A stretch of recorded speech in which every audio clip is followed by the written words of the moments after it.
Right. Third person? Now, if my how do I sound? It's live. Okay, I see that we are live. I am I not don't see getting buffering. instant buffer. So, I might just have to pass it over to you then. no, I'm saying I'm not. I'm No. not seeing buffer. There's No none. buffer, no buffer. Currently no buffer, knock on wood.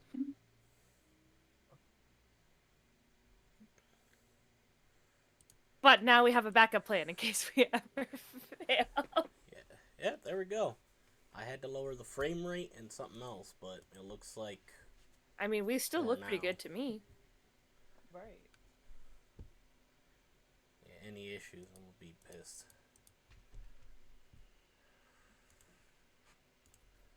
Alright, hopefully. For those of you who are probably just now getting to watch this version of today's podcast, just know we've had to restart stream a couple of times because buffer. So yeah, catching y'all up for those of you currently watching. Thank you for your patience. Because of course we would go through all of this shit after missing one podcast. Yeah. Gods of technology said, and let you suffer. Like, how dare you? Designation. What do you mean, especially Desi? Everyone do be quiet though. So we kept the cameras rolling, and you'll see. I found my true love. iPhone 12 with 5G. Yeah, I forgot. I ran out of YouTube Oh, Premium, so I get. Okay, cool. Let's...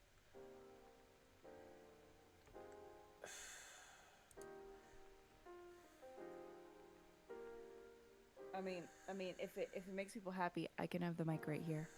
Oh, and we could do this. Are we today. doing ASMR episode again? Little. We could do the ASMR. God. Yeah. Some hanging. Yeah. Let's piss off Draco. Let's get a little ASMR up in here. Or was it CeeLo that didn't like it? I don't That's know. Somebody Zelo. didn't like it. That's Zelo. So today's episode shall be given just like this to you guys. The yelling at minimum. Can't even keep a straight composure. Bro, we Hello, all I come am into back. Clear. Welcome back. Thank you. I love how you died. Then Draco finally came back, and then Draco dies again. It was Yeah, your poor mini PC. I have no idea what it is. I just updated it today, and it decided to shit the bucket. Yeah, we're Let's having look. a time.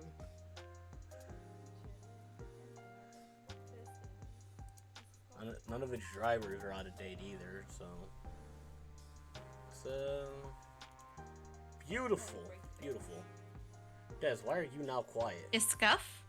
Scuff. There it is. Guff! Yeah! Alright. Only one missing now There. visually is Nova. Concurrently. Yeah, she might have to have a new video ninja link. Everything is coming back up very slowly. I have to update my computer. Oh no! Oh damn. I mean, I'll ask you to double check it later, but it hadn't been acting up earlier, and it didn't act up Friday either. I enjoyed the tech bro talk. The Friday stream we did was pretty much on point, no issues. Yeah, but see, Draco, that was Friday. Your computer says today is a different day. Yeah. Today One day is to not next. that day. One day to the next, I wanted to give up. It's like, you know, all that shit that you did on Friday, forget about it.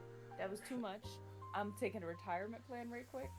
I'll be back. I'll let you know how I feel.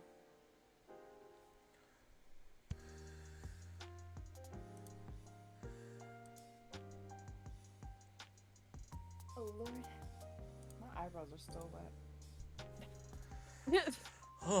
I don't know how. All right. I'm drying my face. My eyebrows are so.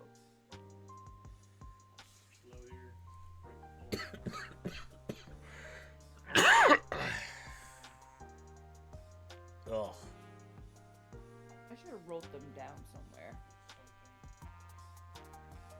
Forgot my toggles. I know they're. You forgot your control. tacos? Toggles. Toggles.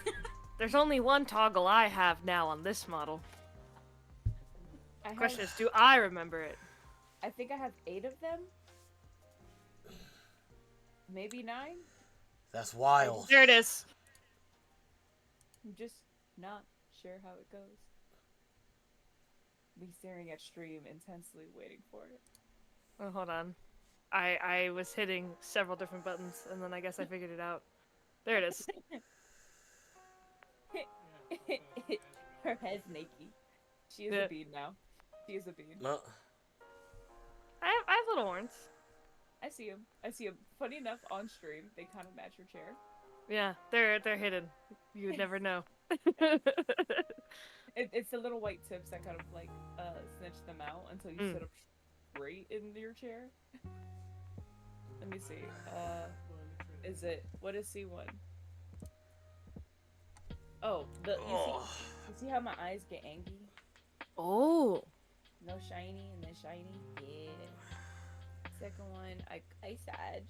I'm very emotional. but yeah, we.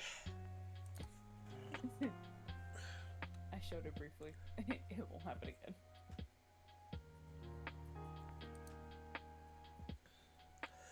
We are back at least.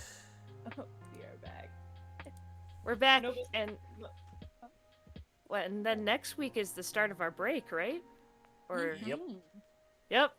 Last Project UWU JUMP stream of the year. Pretty much. Every year, yeah. As Zelo calls it, the end of season 1. And season 1. It has been a lovely 18 episodes of one season. That's a healthy season. Let me tell you. Season 2, we're gonna come back with 52. How many weeks is there in here? 52 There's- weeks in a There's year, 52 yes. weeks in a year. I think probably closer to like. We would have 50. had 19. Had last week. Listen, Had last listen, Not week been not crazy. exploded. we just got rid of fluff. That's okay. You know that. We fluff- took out the filler. It's alright. Then it's okay because well, let's do 50 weeks, right? Because we get our two weeks paid PTO. Just kidding. Eventually, I was like, when we wait, make you're getting money paid? on shit like. Well, eventually, when we make money on things like merchandise, then yeah, this would be like a 2-week PTO thing. Yeah. This would be beautiful. Guys, this is where we wink, wink, nudge, nudge. Please spread the word about Project UWU so we can get paid PTO. No fact. Feed your favorite VTubers. Come on, you know you. We're getting thin. Look, We're getting frail. It is winter. you guys Poor are in on Tommy. the ground floor. Join us on our rise to the top. Exactly. Say We you gonna were be the here next before big it was thing. We'll never shill cryptocurrency. Just remember that. Yeah, that. We'll never do crypto. There ain't gonna be no UWU coin. Yeah, we're never gonna scam you guys. Like, you don't have to worry about us having We some can print weird. some coins.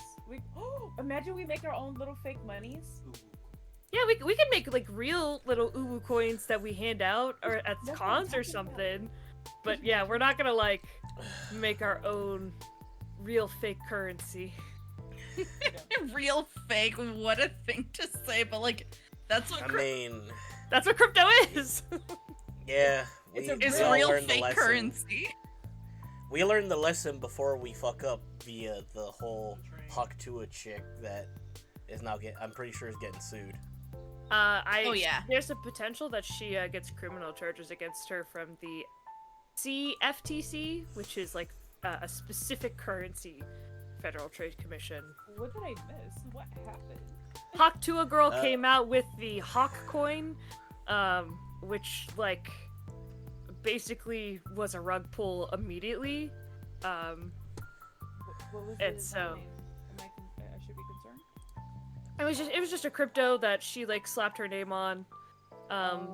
They set up like an account in the Cayman Islands, like they admitted to doing that. They That's also crazy. admitted that their main strategy was going to advertise the Hawk Tuah coin or the Hawk coin or whatever the heck. They were going to advertise that to people who do not know about crypto. Yeah, that too. Oh wow. It's just Yeah. yeah. Good look. Meanwhile, Fortnite has to give people back money. Oh yeah, that's happening. I had to Blaze, email we're the never gonna refund do thing. that. Honestly, I truly fear when we start making merchandise, because this year alone, so many VTubers had issues with their merchandise. Did they? They all, Shia Lily, V Shoujo, I'm pretty sure Amelie, and I don't know who else, but they were all like, they all had to switch from whoever they were partnered with, because they pretty much they weren't sending out any of the merchandise, or they were trying to hold their merchandise hostage for whatever reason. Whoa. So All right, so we just got to get in contact with Phil DeFranco's team because his merch team is fantastic. Fuck yes. that, or I don't care if I have to learn how to make merch myself. I'll be in the basement all night just fucking pumping out the shirts. Draco is our No, personal if we can- sweatshop. Not to If we name can anything. work with Philip Okay. DeFranco, I would be so fucking happy. I have been such a fan of his since like the Source days. Ooh, source days. And his merch is like pretty high quality. It's a little bit Oh, fuck more yeah. expensive because it has like that premium quality, but I'm sure he's been in the game a long time. Surely he would be open to a group of 5 VTubers being like, help. Sir, may we please ask for your help? Or someone on his team. I was gonna say, I mean, I know the merch that I've done through Stream Elements has been relatively good. I don't know how everybody would feel about the prices, but I feel like it's such a generic company that they probably wouldn't play us. There's other places. Not Squarespace. There's one that I looked at for doing my own like personal merch that like you upload the design, they do like the print and Mhm. order fulfillment. That had like decent prices. And then like they have like a minimum cut that they take to pay their workers, but I like wanted to do more research because I also don't want my merch being made in a sweatshop, ideally. Ideally. Don't worry, I got you. I'm Hispanic. I'll just be playing music all night. Oh, Draco! If you're gonna say that, then I'm just gonna hand you some beers. Hey. I'm gonna hand you some beers and you just work all night, alright? That's why I say I want to own like a fucking abandoned school. I can take up wherever the hell they had their art classes, and then fucking That's a turn big that one. Into the sweatshop? Figuratively? Is it really a sweatshop if I'm also the employer? If there's sweaters in there. Oh my god. To be fair, that's where my brain went, was sweaters, and then my brain filtered. Wait, that has another meaning. We just said it. How about we allow Draco to get the span in school to set up the merch fulfillment place, but you know, we pay people living wages. No, for sure. I meant a sweater room and a blanket room and. I got you. Yeah, we'll 13-hour days. I'll even drive the merch out myself. Look, I'm yeah, kind curious. we'll become the Google of merch stores where it's like, oh, you don't go home. We have napping and sleeping facilities for you. Home? This It is would my work home. for the homeless. We could hire the homeless. See, look, I'm beneficial to society. Home? This is my home. I don't know what you're talking about. The second and third I live in the floors. school. Sushi, stop. The second and third floors of the school building will just be like living quarters if and need be some showers and stuff. Given that they do have those usually on the first floor next to the gym, you know. See? All in one. That building is just a treasure trove. oh my god, we could turn the gym into an actual store, like a walk-in store. Maybe, I don't know. This is all still feeling very illegal. No, but you could buy a school. People turn schools into homes now. Yeah. Everybody's getting paid. You hire the homeless. Hire is the key word here. So they're getting paid. They're getting off the streets, and you're giving them affordable living homes. The only thing is, it's all one building. You have to at that point you have to question the city's plannings and yeah, and you other gotta like parts. get the right zoning permits for stuff. Did you hear in the USA they're starting to turn more malls into actual like part shop, like first floors are the shop and the second floors are the like mini condos. I know mean, they were trying to do that to Costco's out in, I think, Japan. Yeah, they started to do it here, and a couple of people have been living there. They just like finally put out some news about it. And the only reason why it's taking so long is because of the like permits and stuff like that. It's like it used to be commercial, but now we're trying to turn that commercial Meet into Cheryl. Hey, she's on living vacation and residential. lost in the commercial. moment. Yeah, Unfortunately, residential so is her chase a debit. commercial, because they still have some shops like let's say cafes or mini grocery stores. I'm like, that's fire. Nova, how you doing on the boot up? I'm good. I'm set up. I think Draco just needs to switch the links for Draco, Nova. we need the video. Oh. She said another one. My bad. It's okay. Copy. There. Anyways, we're an anime podcast. I was about to say, welcome back everybody to UWU Jump, episode 18. How y'all doing today? We are going to be talking, for the first hour, we're going to be talking Sailor Moon, and then for the second hour, we're going to be talking Oshinoko. Why she put all that emphasis? You are off your chair, babes. I don't know how to tell you. It's fine. She'll fix it. I think that's a Draco thing. She would have to lean hard to the right. There she is. I'm good. I'm good. She's leaning. I'm here. Oh, Lean with it. Rock with it. Right there. she leaned a little too hard with it now.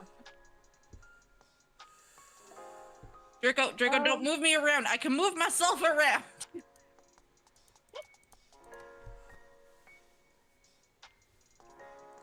Alright, so we're good now. We good. We Gucci. We golden. Watching you guys fight over Gucci gang? her chair is kind of funny. Okay, yeah. Okay, so where do we want to start? Do you want to start? We could do Sailor Moon first. Yeah. Yeah, let's start with Sailor Moon. Okay, so Um, overall, how do we feel about the newer version of it? Crystal, fantastic. I think every anime should get the Sailor Moon Crystal treatment because they and I mean like severely condensed down OG Sailor Moon, Oh, But- very much so. in the best way, where the pacing was Mhm. pretty on point. They kept all of the main story beats. They literally took out any filler. We're not focusing on side characters that are not as integral to the main story. So Exactly. personally, Mhm. love Sailor Moon Crystal. Mm-hmm. Yeah. Only I thing will- that sucks is the theme song replacement. That was You some know- bullshit. It hurt my feelings, and then they changed it again. Halfway I don't know if it was like halfway through the first season, and then again for the second season. But when they kept changing the theme song, I was like, "Excuse me, I am not fighting evil by moonlight or daylight here. What is happening?" And I will say something that completely shocked me because when I first watched Sailor Moon, I was a very young girl, probably the young age of 6 or 7. Uh-huh. I never got to learn aside from Tuxedo's mask power of the rose and talking. I have never known him to have actual powers. And He so didn't. I was like, wait, you watched it very far? Because I'm like, this man now has powers, and I'm like, it's about damn time because he was just he essentially was the house husband. Let's be honest, he was the hot house husband, but house husband nonetheless. Yeah, Oh, I watched the 2017 redub of the original series. I got close to finishing it. I never did. But he did not have any powers in the original series at all, other than just throwing a rose and fucking off. That's it is the my job here is done, but you didn't do anything. Whoosh.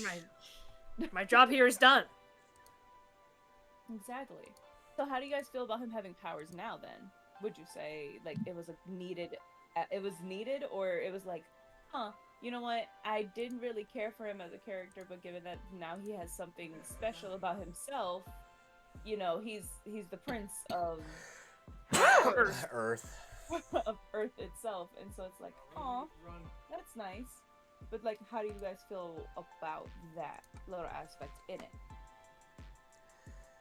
Him Made it getting interesting. powers, yeah, it made it interesting. It gave him more agency as a character. It gave him more prominence as a character. And it made him feel less house husbandy. Like, he's still house husband. Don't get me wrong. His So, purpose okay. his purpose there is to prop up his queen and to show her off, but like he also is like not useless. Now, checking in, how far did everybody watch? Simply season 1, or did y'all dabble into season 2? I got to the I end did of season season 2. Okay. Watch Wait. season 1 and 2, yeah. And I did Griff, what did one. you say? I did one because then by the time I was gonna do 2, I fucking got sick. Gotcha. That's alright. What's it called? That's fair enough. We're only committed to watching season 1. Season 2 is when you can't get enough, and you're like, dabble in some more. Season 2 is when it gets weird. Season 2 did get a bit weird. I will say I just saw a little chick pull a gun out on Sailor Moon. That's all I got to before. Yeah, that's the start of season 2, and that's when it gets weird. Mm-hmm. I loved that. I put on Sailor Moon and I started watching it and I was like, oh my god, this is so nostalgic. I love this. This is awesome.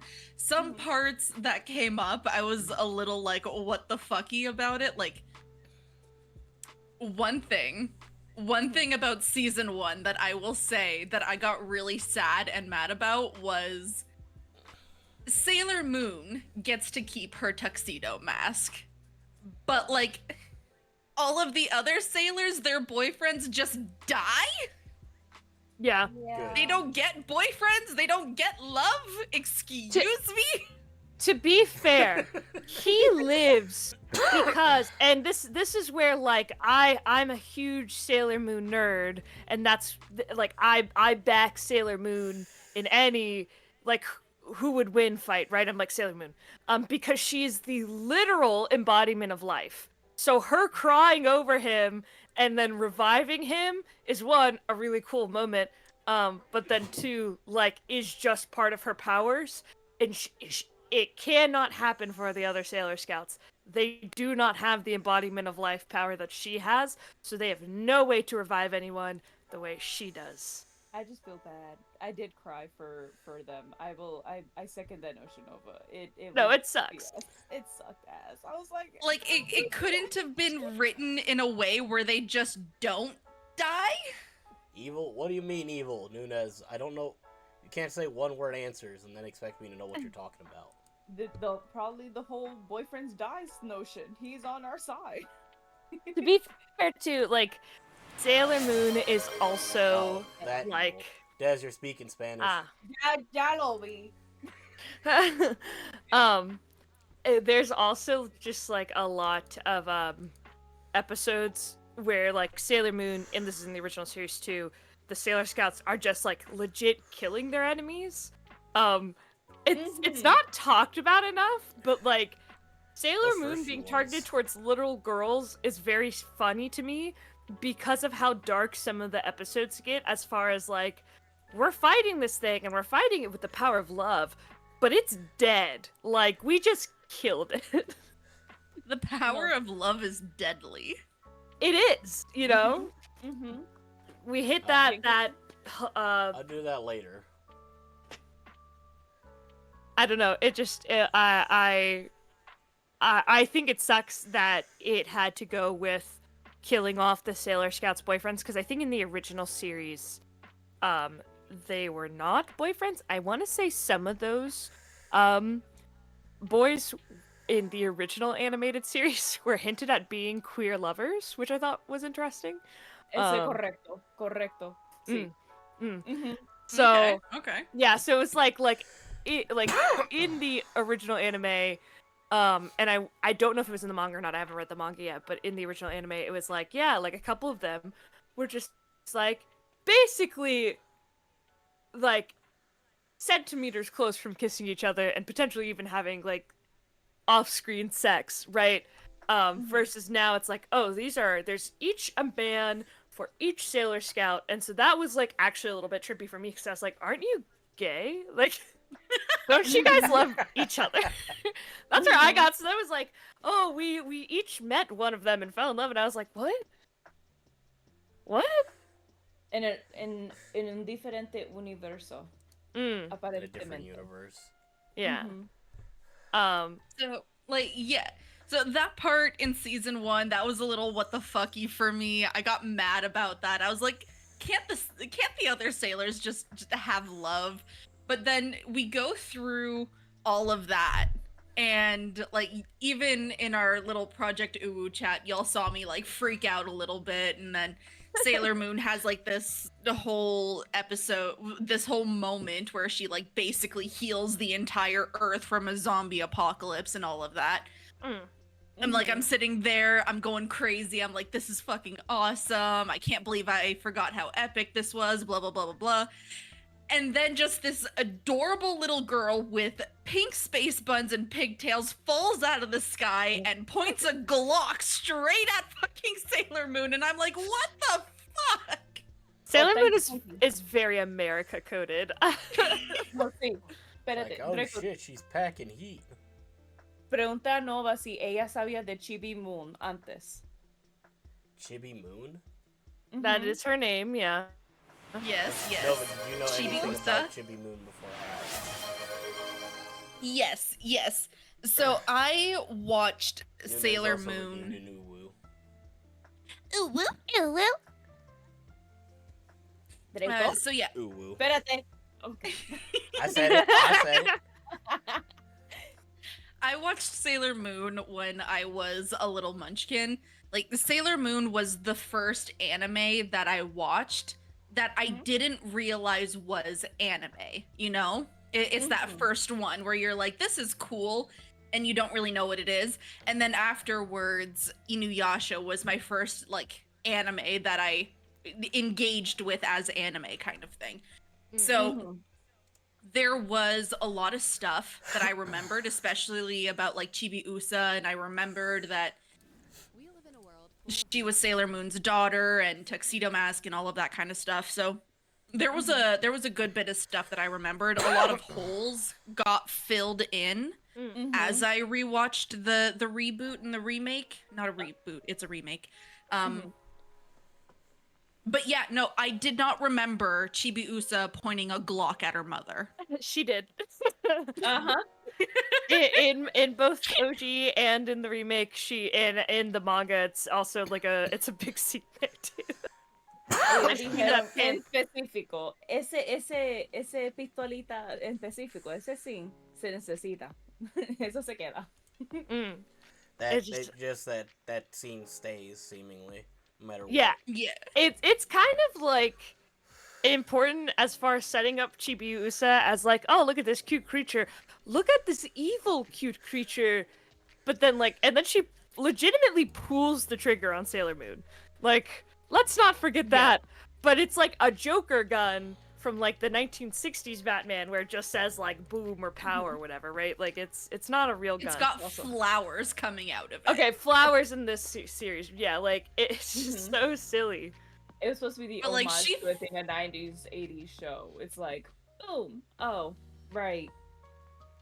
Yeah. It's a little But like kid. she full out pulled the trigger on her mother, like full chest, ready to just murk her. No hesitation. I mean, she No still debated if hesitation. that was her mother for a little bit. At least in the original show, she was like, "You're not my mom. Like, your hair might look like my mom, but you don't act like my mom. You're blonde for one, and so, but you're with my dad." Which Yeah. I will say in the show did throw me off. I don't know if y'all picked up on it. The crush was a little bit intense for me for it being her father. Brother, when she becomes Dark Lady, she kisses him multiple times. I was like, Yeah, ma'am, I was like, ooh, you came from his, sweet you home came from Alabama. that's not just Sweet Home Alabama, that's Sweet Home Therapist Office. because the way she was willing to take Tuxedo Mask away from her own mother. I was like, you're not even conceived yet. You're not even. You can see.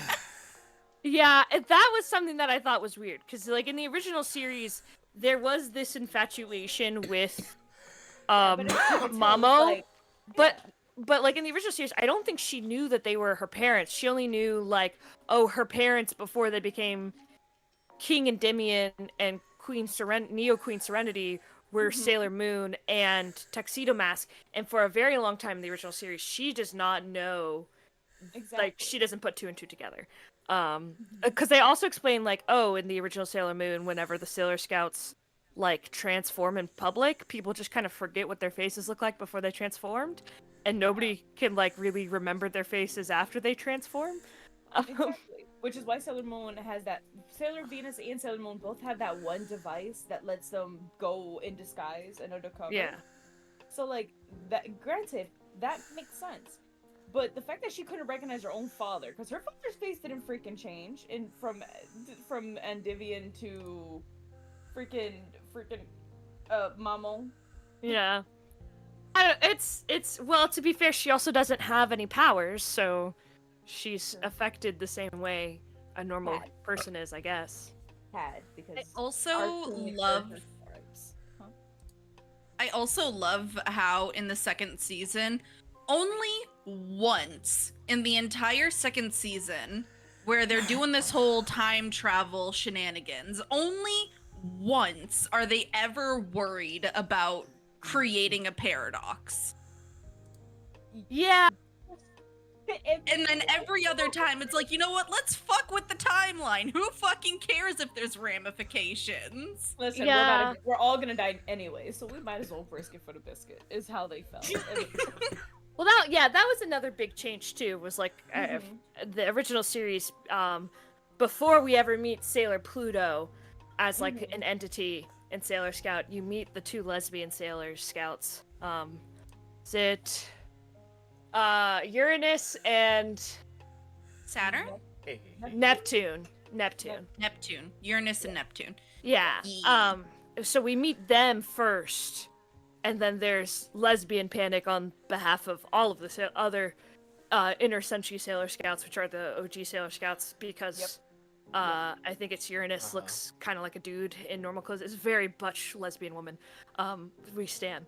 Yeah, lot where of- the fuck are they? So I think in Crystal they come into play in season 3 after Chibiusa actually gets her powers after being Dark Lady. But it is weird to not have them there. So I was like, we're finally gonna have space lesbians that are lesbians and not weird cousins. Like I mean, they it makes tried to sense do. if all the men die. If all the men die who were supposed to be the romantic lovers, of course everybody's gonna go a little gay. Well, there's like a whole thing too between like the inner Senshi who guard Sailor Moon personally, and then there's the outer Senshi who guard the universe that Earth exists in, but are not necessarily in direct contact with Sailor Moon. It's a whole thing. I know way too much Sailor Moon lore. No, you're good. I'm just very distracted by Nova. She shrinks, she grows, she. Yeah, don't worry about it. But I do want to get a little controversial right now. When it comes to Sailor Moon. And I'm sorry in advance, but I'm also not sorry.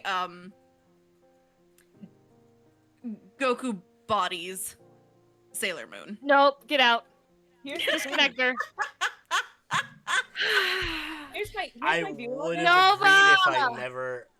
Unfortunately, I would have agreed a while ago, but unfortunately, I got bored and started looking into the lore of Sailor Moon's manga, and no, No, Goku she would get bought. flattened before he'd know what he did. So So this is me going off of what I seen in those 2 seasons.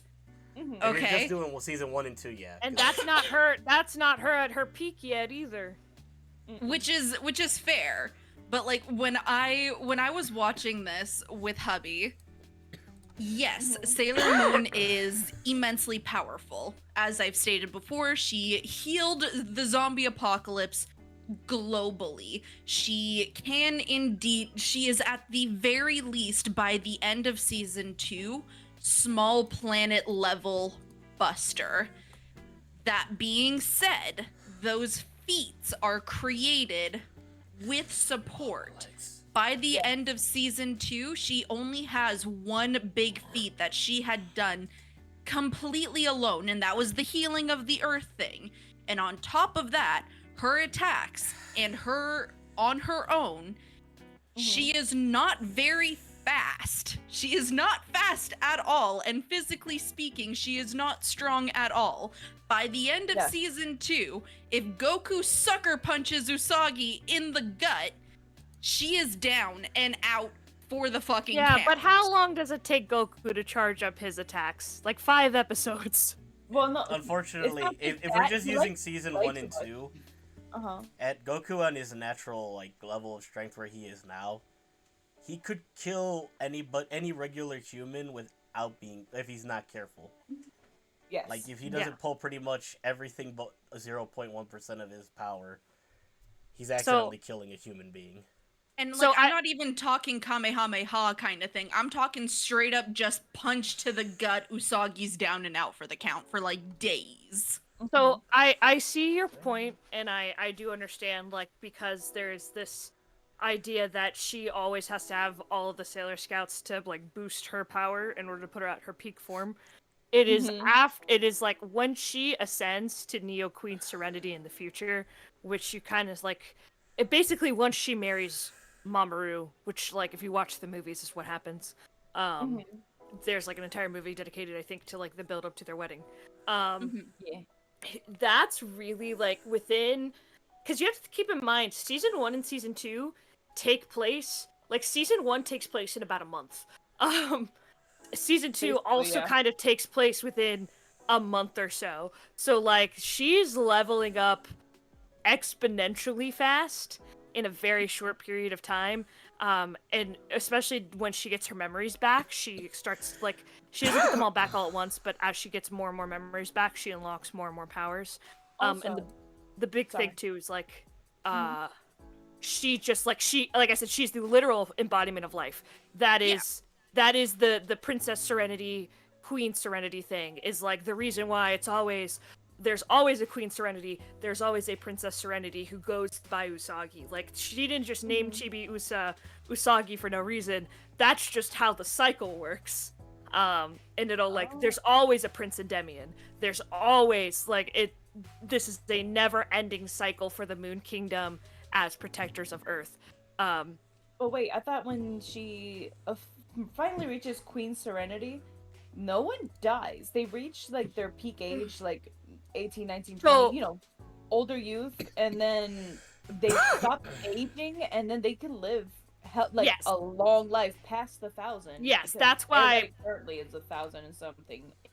in That's current why time. Chibi Usa is, like, 500 or whatever, No, right? she's 900. She's 900, right. And she's a Yes, child. that is what happens because there is no fight between the Earth Kingdom and the Moon Kingdom. But previous to that, there had always been fights between the Earth and Moon Kingdom. It Yes. some people think it's like alternate universe, but there is like this thing of like it's kind of just a timeline on repeat, where time on Earth continues to move, and so it's just new generations of the same story over and over and over again. So like that's why there always is a Queen Serenity, even if like she's dead. Princess Serenity's technically Queen Serenity right? Until the next Princess Serenity, like, it's a whole thing. Anyways, being the literal embodiment of life, and like once she gets to that point in her life where like she has white hair instead of golden hair, which happens pretty fast, and she has all of the powers of the moon. I'm telling you right now, Goku does not stand a chance. 1, 2, Sailor Moon kills aliens for a living. Goku can't fucking kill his own enemies. I'm sorry. Like I am a big Dragon Ball hater, and I respect that it is a cultural phenomenon for many people, and that a lot of people like it. But anybody that tells me Goku can beat Sailor Moon, I hear your point on season 1, season 2 Sailor Moon. But when she hits peak form, it's over. I don't care what level threat he is. There's no way, one, he's blowing up the entire universe just to win a fight, because he can't reset it.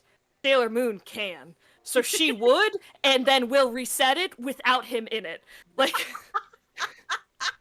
I respectfully, that is how that would work. Like, she'd be like, "You want to explode the universe? Okay, go ahead. Right? You're gonna kill your loved ones, but I can bring everybody back, minus you." Yes, on a one. I've had to defend my position a lot on this. Okay, like I am very vehement on the fact that Sailor Moon bodies Goku any day, or anybody from Dragon Ball.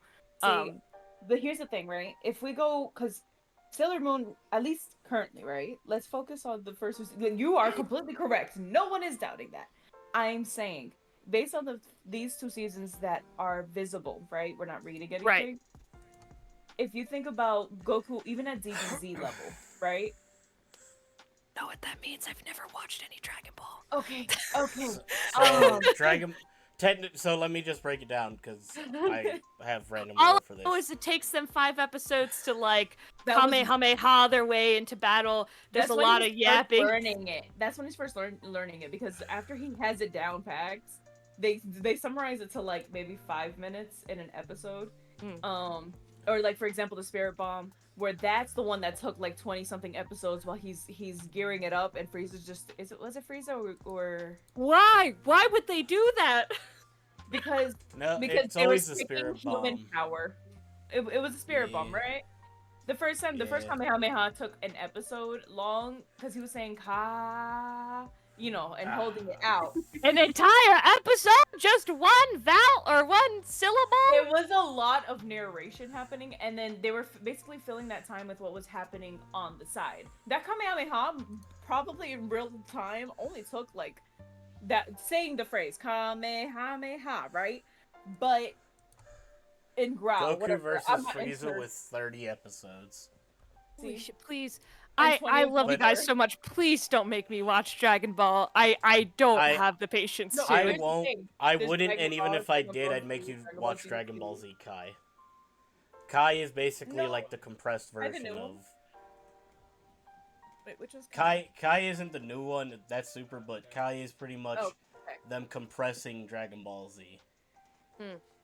I don't ever want to watch. I would never put you through GT because I didn't put myself through GT. I commit myself for Dragon Ball and Dragon Ball Z and Dragon Ball Super. Although I'm not caught I up would on love to recommend Dragon Ball Abridged, but I feel like that's more Bridge. of Just a... hilarious.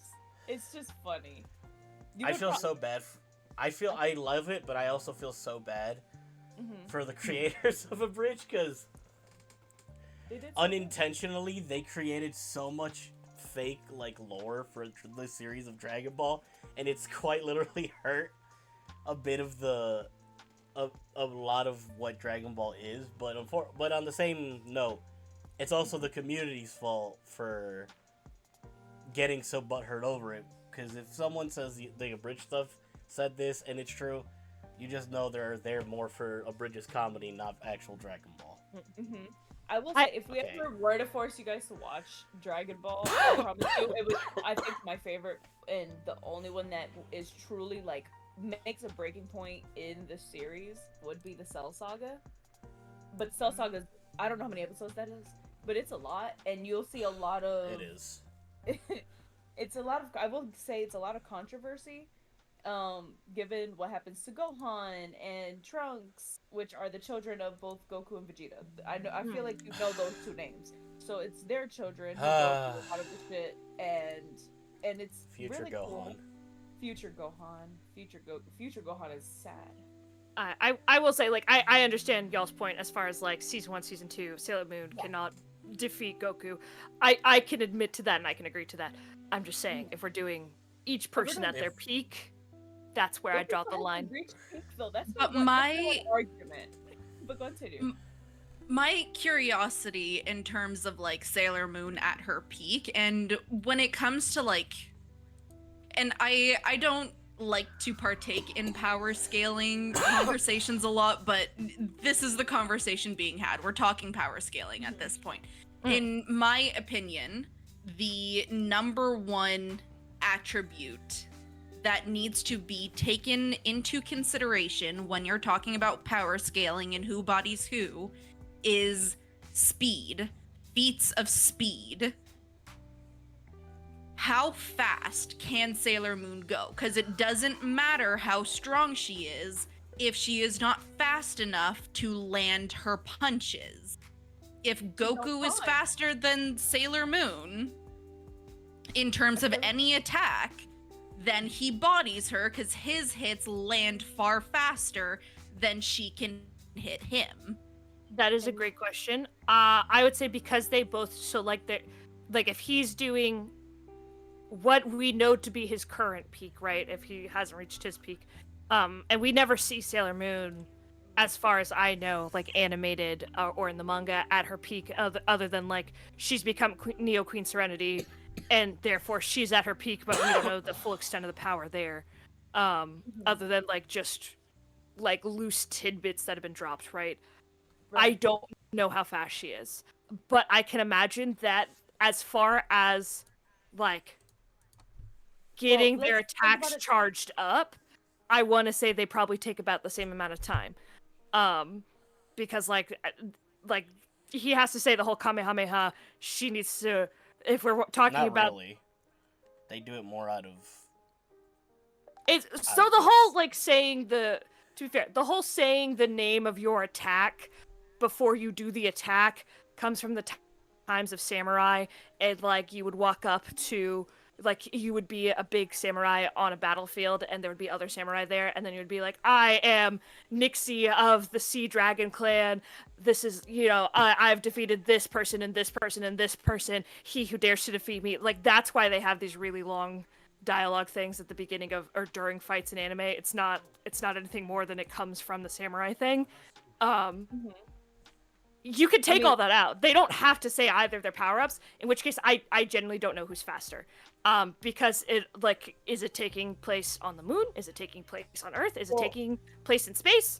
So visibly, I've seen the fights, right? Both from, okay, so I'll give you both examples from not only Sailor Moon, but from DBZ. If you are a Super Saiyan, or no, sorry, not just, you don't have to be super, but if you are, if you can fight, you can kind of see when Goku is just boxing, because he can fly. So they're scrapping in the air, fighting, flying back and forth, hitting each other. No, no Kamehamehas, no any power up moves or anything. Just straight up scrapping.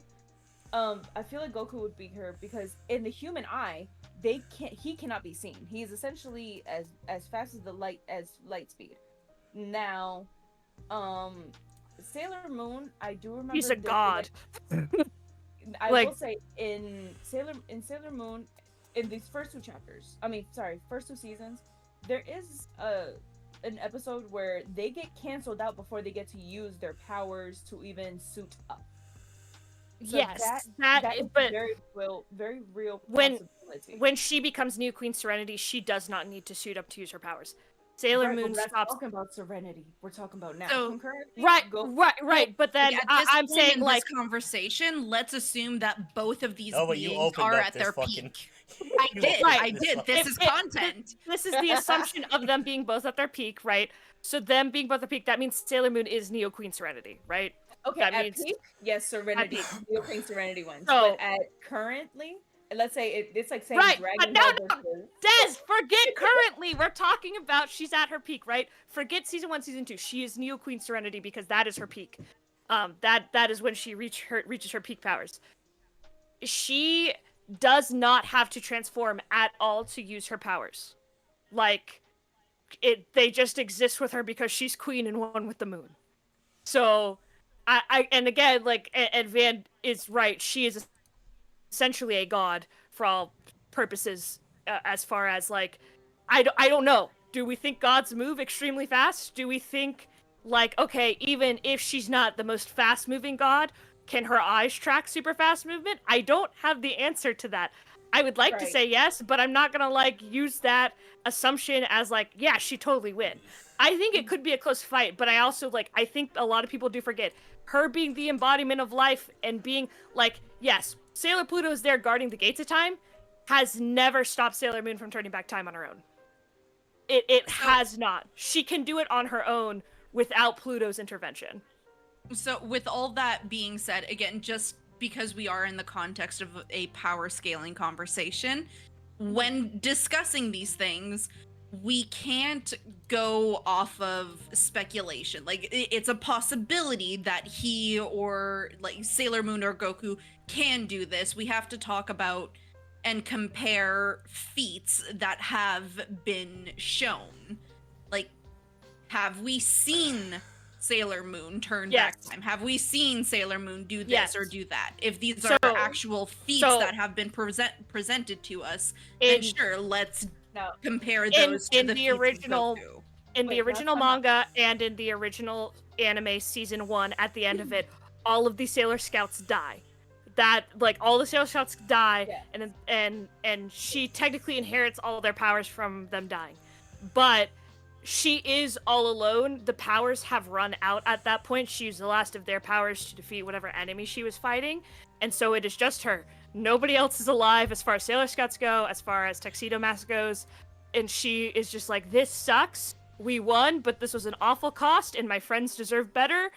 And so, like, her sadness lets her turn back time, literally, and also erase the memories of all the other Sailor Scouts, so that they know, like she turns back time to before the fight, but doesn't bring back the enemy of the fight. So that's what I'm saying is, like, she has the power. Like, if Goku is like, I'm gonna blow up the universe, she has the power alone to be like, okay, I'm just gonna turn back time after you do that, because you'll have killed yourself in doing so, and then I'm just not gonna bring you back to life when I bring everybody else back to life and turning back time.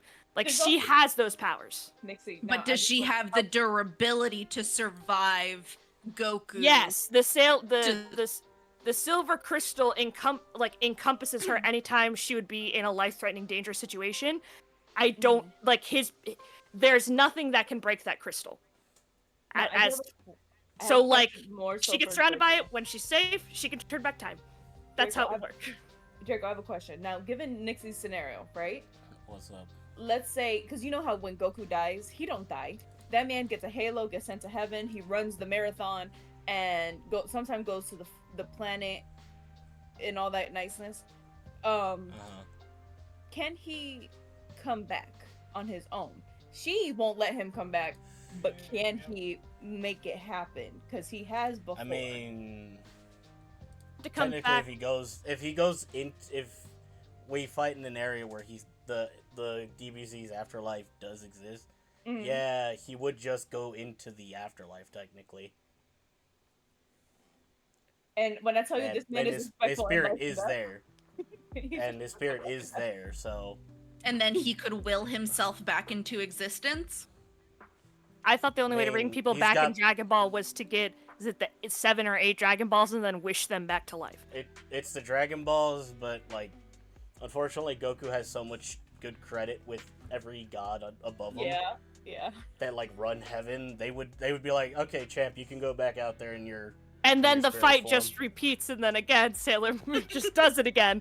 It's just Because- a cycle. That's what I'm Like, saying. It would it- be the a Yeah, issue cycle. is it's an I have non-ending no cycle. clue about. The issue is I have no clue about the Sailor, like the stone. Mhm. Does it negate Well, being she's just her own goddess. getting erased from existence? It negates 'Cause basically there- all there magic is- from entering the stone. Whether or not you want to call like their powers magic or not, right? It stops all physical and magical damage from hitting Queen Serenity as she's encompassed by it, and it will encompass her in like light speed flash of a second, like or like a hundredth of a second, if you will. Like it is so fast how quick it can cover her, and it does it because she's like, oh shit, I'm in danger, and then it's like, and then she's stuck in there until the danger passes, right? So okay, he's blown up the universe, right? He can't put it back. But he is currently But she in can. heaven. Let's say he destroyed the universe, him himself included. He is now in heaven. Right. working So his way but back. he's My dead. issue is that it's just that. So then she gets out of the crystal and resets everything without ever bringing him back. Yes, he, I guess, has the potential to come back to life on his own will without somebody finding the Dragon Balls and wishing him back to life. And even if they did that, like, that is a possibility. I But will say he's not a villain though, so he probably wouldn't try to kill Earth anyways. So That- this yeah, kinda that's my kinda thing, hurts too. My brain too. well, the thing is, everybody always brings up the fact that Goku can explode the universe, and then I go, why would he? Because he has loved ones on Earth. And then they're like, he could just do it. And I go, okay, so on the assumption that he can just do it, let's have this discussion. And that's why, again, like, I do think Sailor Moon can body Goku any day. It's not a fight where she's going to win on brute strength. It is going to be a fight where she just kind of lets him kill himself, basically. Yeah, like that's how the fight works. It's not necessarily her directly giving the killing blow, but it is like, please, Jenks, I need you to confirm something with me because it's been a bit since I've read this, and I don't remember if Goku ever did it again. Does he actually have the ability of Hakai, and does that have bypass? see, look at what you've done, 'Cause I Nova. remember him doing that.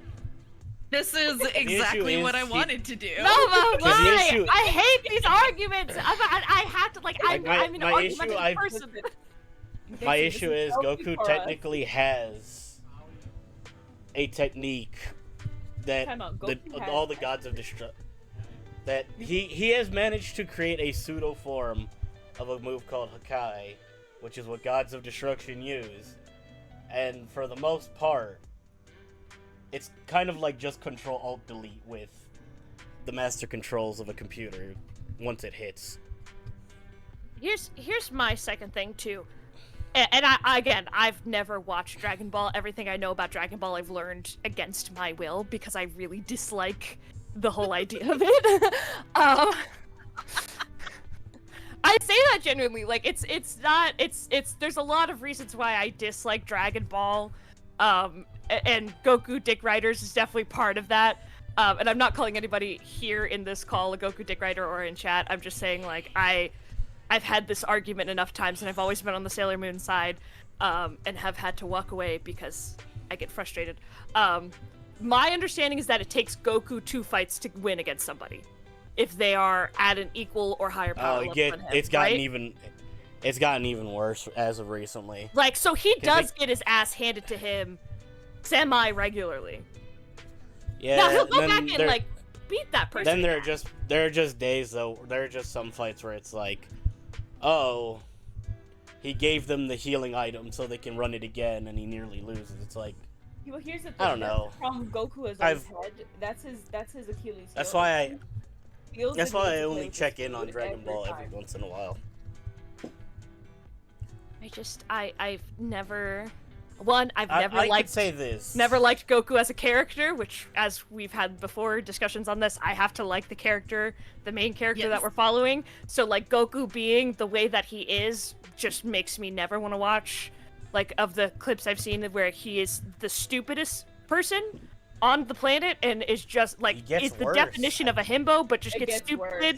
to the No, point he where gets he doesn't worse. even know what sex is but has kids. Like, that drives me nuts. Like It's an the original exercise. series didn't. The original series had him had him done so well, and then the further we go, the more you realize he's losing brain cells. Well, yeah. here's the thing. He's getting knocked upside his head. He's died 3. He doesn't have to. True. Well, maybe if he died less, he wouldn't be so stupid. I don't know, man. Like, I think he's at 2. At your head, the way this man has, you would lose the brain cells too. The brain is going. I don't know. I've had 4 concussions. I'm still fairly smart. I just have bad memory. See, we have But, bad memory. Have you been knocked upside your head? Yes, that's what a concussion is. I'm not being Without the ones like Killed. A lot of I've the legally Goku been dead when I fans- was like 3 or 2 for surgery, but either way, like I don't know. I feel like the man Goku as a character is super overpowered for what he is, but also like that power means nothing in the grand scheme of Dragon Ball when he is either losing fights that he should easily win, or every argument for why he should win every fight ever is he can just blow everybody up. Well, I Which do have the he reason just for doesn't why do. he loses the fights. The reason why he loses the fights is simply because he likes to play with his food. He likes to level up to because he doesn't want to go all out from the beginning, right? He doesn't power up to his strongest to fight whatever person's in front, the new person in front of him. No, no, no. He wants to fight him from base form to Saiyan 1 to etc. Right? And that's his problem is that he's like, I don't want to hit. He's like, Like, you know how One Punch I- Man cries every time he punches somebody in the face and they instantly die? He doesn't want that. yeah.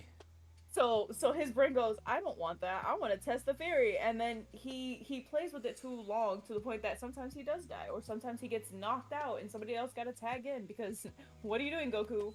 Earth is about to die. No, I feel like though, like the whole point is to collect the Dragon Balls. So at some point, you just got to be like, well, I'm gonna punch this fucker and he's gonna die, but I'm just gonna like refix everything with the Dragon Balls. I don't know, like. Yeah. After Like I the will say, biggest after the a biggest while, thing they about just Dragon Ball battle. Z the biggest thing of Dragon Ball Z a lot now is like they keep giving him more shit, but obviously if you officially call him the strongest, you have to end it. There's no way to keep it going. So they keep trying Yeah. to shoehorn characters. Kill him. Just that kill are- him. that are That's how you. stronger than That's how him. you end it, or that's how you continue it. You kill him He still permanently, comes and then back. find the next Goku. You just kill him permanently. They, You just make him that's go. what they You know tried what? with Gohan. That is legitimately what they tried with Gohan, and then they fucking Gohan has backpedaled for the PTSD. Boo Saga. You No, just Gohan do has one of those PTSD. that stupid Sonic abridged video game thing where they did the live dubbing, and you just pull a Dr. Eggman and go, you know what, Tails? I miss my wife. I'm going home. You just make Goku do that, and then there you go. Like that is the end of the Goku saga. Whether or not he's the strongest, he's just tired. And then you find somebody Yeah. else. Maybe I agree you with make him a that. The trainer. fans Like don't let him die. let him die. Let Doesn't him Goku die in die. the future from Alzheimer's or something like that. No, But- he died from like an undisclosed heart disease. You know what? Okay. Fuck That's it. what. I That's am. what. That's I what am- created the Cell Saga. I am Right. O'Hare Air. Let it die. Let him die. Let him shrivel up and die. Yeah, but a Let lot of him like the die. people that have beaten Goku as of late, it's honestly all hacks at that rate. Because when it comes to squabbling, Goku's one of the best squabblers. He'll put the meat mittens on you. But it's always some convoluted skill, innate thing that they are born with or magic that makes it so he can't win immediately. That's why I kind of got sick of Super, and I hear they're gonna bring it back anime wise, but I'm like, nah, we don't need that. Is that the Like- one where Goku's a little boy? No, that's Daima, and that was the last project Toriyama worked on. Ah. Look, like- It's basically them in space, like the plot of GT of them going into space, Again, but with them But trying to being capture the flunked. feel, Mhm. them trying to capture the feel of the original Dragon Ball by making Goku a kid. It I- was such a hard loop. But let's get. Yeah, go ahead, Nixie. I just want to end this with saying my personal feelings on Dragon Ball does not mean I hate anybody who enjoys it, right? And I respect Dragon Ball I for do. being the cultural I hate all phenomenon. you sweaty neck fucks. The only people I I can respect are the Mexicans. I respect Dragon They know how to Ball party. for the cultural phenomena that it is, and for bringing a lot of anime to the mainstream, right? Like without Dragon Ball, I can admit we probably would not have as much anime in the West No, as we do now. I can We admit all wouldn't of have as that. much shonen I anime. just think I we can could have agree had for the a. shonen.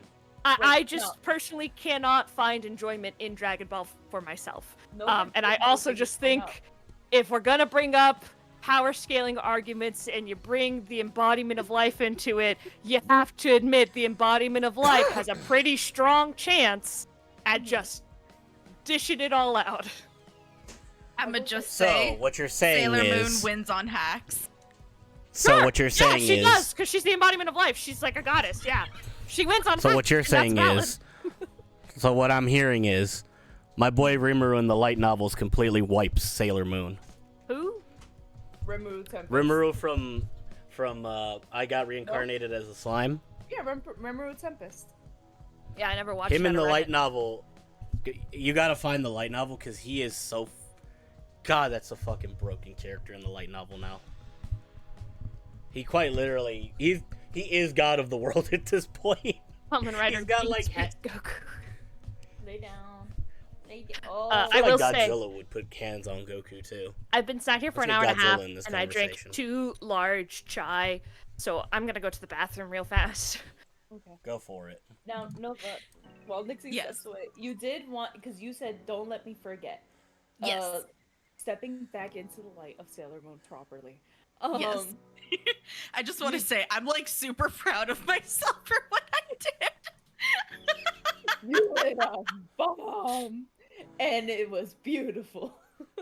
You did say in our group chat that you did want to talk about a little bit how Sailor Moon might not be in the, what is it, the three Yes. anime thingies between One Piece, Goku, and I forget what's The Sailor Moon came out before it. I know what you're talking about here, Desi. So Okay. the official big 3 that was named by Shonen Jump is One Piece, Naruto, and Bleach. They are named the big 3 because while those 3 were airing, they were basically the anime that crossed the ocean. And yes, Dragon Ball is a huge cultural phenomena. It put the foot in the door, but the big 3, One Piece, Naruto, Bleach, they kicked the fucking door wide open for anime in the West. That is why they are named the way that they are named. They are the big 3. No. There will never be another big here. 3. I got you even more, Nova, because I am a nerd that had to completely learn the big 3 to defend it from the new gen, because they ruin everything. They do Big try. 3 isn't just because they became big in the West. It is because after Dragon Ball ended. So this is what a lot of people want to keep throwing Dragon Ball in there, but let me be clear. Dragon Ball ended, and then the big 3 came in. After Yes. Dragon Ball ended, the sale of the Shonen Jump stuff went down horribly. Like, immediately dropped. It started dropping off year after year, and then these 3 shows, roughly around the same time as each other, popped up, and then started back. to... Look Then they caught all of the traction. We're Yes. talking about the big 3. Yep. So that's sales-wise, why all I 3 say- came in a nice little group, and then they went on for 10 plus years to pretty much gatekeep the top 3 zones. And sure, others, like, take note, Bleach out of the 3 falls in and out of freaking, will fall in and out of, like, number 3, but no other group manages to hold on to number 3. And Bleach always comes Yeah. back. So if you're ever like, oh, but Bleach always falls in and out, it's like, yeah, but your favorite show couldn't hold on to it for more than like 2 months. Yeah. Exactly. So So that's why I say, like, Dragon Ball put the foot in the door, but the big 3 kicked the door wide open, kind of thing. Dragon Ball's Yeah. the grandpa, and the big 3 was the. Well, and that's Yes. why Like, when like it was the creator of Dragon Ball who died, right? And then there were like a bunch of different like art dedications to him from a bunch of different mangaka that were like Yeah. Goku All did it. like Yeah. hugging the other like big 3 anime characters or like even more popular anime characters and being like, you know, time all- for I've seen- rest. Yeah, I've seen Ye- even like a whole collage of other animes just like holding their arms out to give the spirit, like their little spirits, to Goku's last spirit bomb before he goes out. Yeah. And it's sad. It's sad. It is. But the reason why I bring this up, hey John, What's up? the reason Hey, why I I do bring that. this up Mhm. is because as much as I really, really do respect Dragon Ball and the big 3 for everything that they did in the West and every door and avenue that those anime and those mangakas opened for anime in the West, I don't think it's talked about enough how much of an influence that Sailor Moon also had. Like, Yes. there was a giant audience in the West that the big three were ignoring for a good chunk of time that Sailor Moon capitalized on, which is the young female audience. Sailor Moon, if I may be so bold to say, the grandmother of magical girl transformations, Yeah. made anime a possibility for young women in the West and little girls in the West, and it opened up our eyes to the possibility of us enjoying anime as well. So I don't think anime would be as huge of a phenomena in the West had Sailor Moon not come along as well. You want to know Would a it fun feel fact to about you? Sailor Moon entering the Western market? Yes. They targeted towards boys. They saw mean, Sailor Moon If because they of were all very the naked. well, Sorry. because of all the fighting that happens in Sailor Moon, and at the Mhm. time that the OG anime was coming out, it was very Monster of the Week. Oh, not the They horny? They, Not they them had being that naked power. for like They had No, Power not- 2 minutes of Rangers. getting No. dressed? No, it wasn't them being naked. It was very much like, oh, look there, it's Monster of the Week and fighting. And well, like, yes, the fights are very girly if you watch the show. Enjoy But them. when you take specific little snippets out to make a commercial to promote your brand new show on 4Kids or whatever the hell it aired, right? They Mhm. took it and they also combined it. There was this weird live action aspect that they tried to throw in at the end of the Western Very releases trippy. of the anime where they would have a girl dressed up as Sailor Moon who's supposed to be Sailor Moon. Mhm. Say like the moral of the story at the end. It was very bizarre. Don't look for it. It's weird and bad.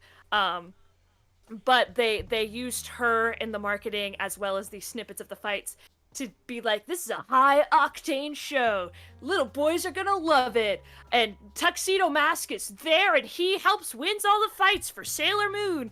And then it was like you watch the show and you're like, this is for girls. It is targeted at girls. But they did initially try to target at boys to sell mean- toys. They're trying to sell action toys of the Sailor Scouts and Tuxedo Mask, and ended up Yep. being a bunch of little girls wanted it over little boys because they don't know their target audience the way that children know who they are as a target audience. I mean, it's you're giving me a girl in a skirt. Yeah, The but thing they is, I mean again, a this was bunch just like of the other marketing shows campaign ended up- before it aired. Sure. a lot of other shows eventually came out that managed to land that. I don't know if you. A lot of them came out like Disney and shit. Mhm. Was Kim Possible Disney? Yeah, Kim Possible was Yeah. Disney. Yes. They tried to market that Possible towards Disney. boys. It's very much a like That one should have been worked. marketed towards girls. That one worked. No, that was a Especially third with my step man for Ron you. Stoppable. That was a third step for you, wasn't it, Draco? Hell yeah, she go No, all the way. Shigo, oh, she awakened so many things. Her and Kim both. Oh, hell yeah. Yes. They helped But then with you. I also cheered for Ron Stoppable because that motherfucker made it out the friend zone. No, for sure, I Legend. cried in happiness for that Fucking legend. Um, There are like But, like- 3 other shows. Totally Spies. There's another one. man. Yeah. Totally. Yep. Was that But not? I Totally? always yeah, Totally Wait a Spies was minute. marketed should have been marketed towards young girls.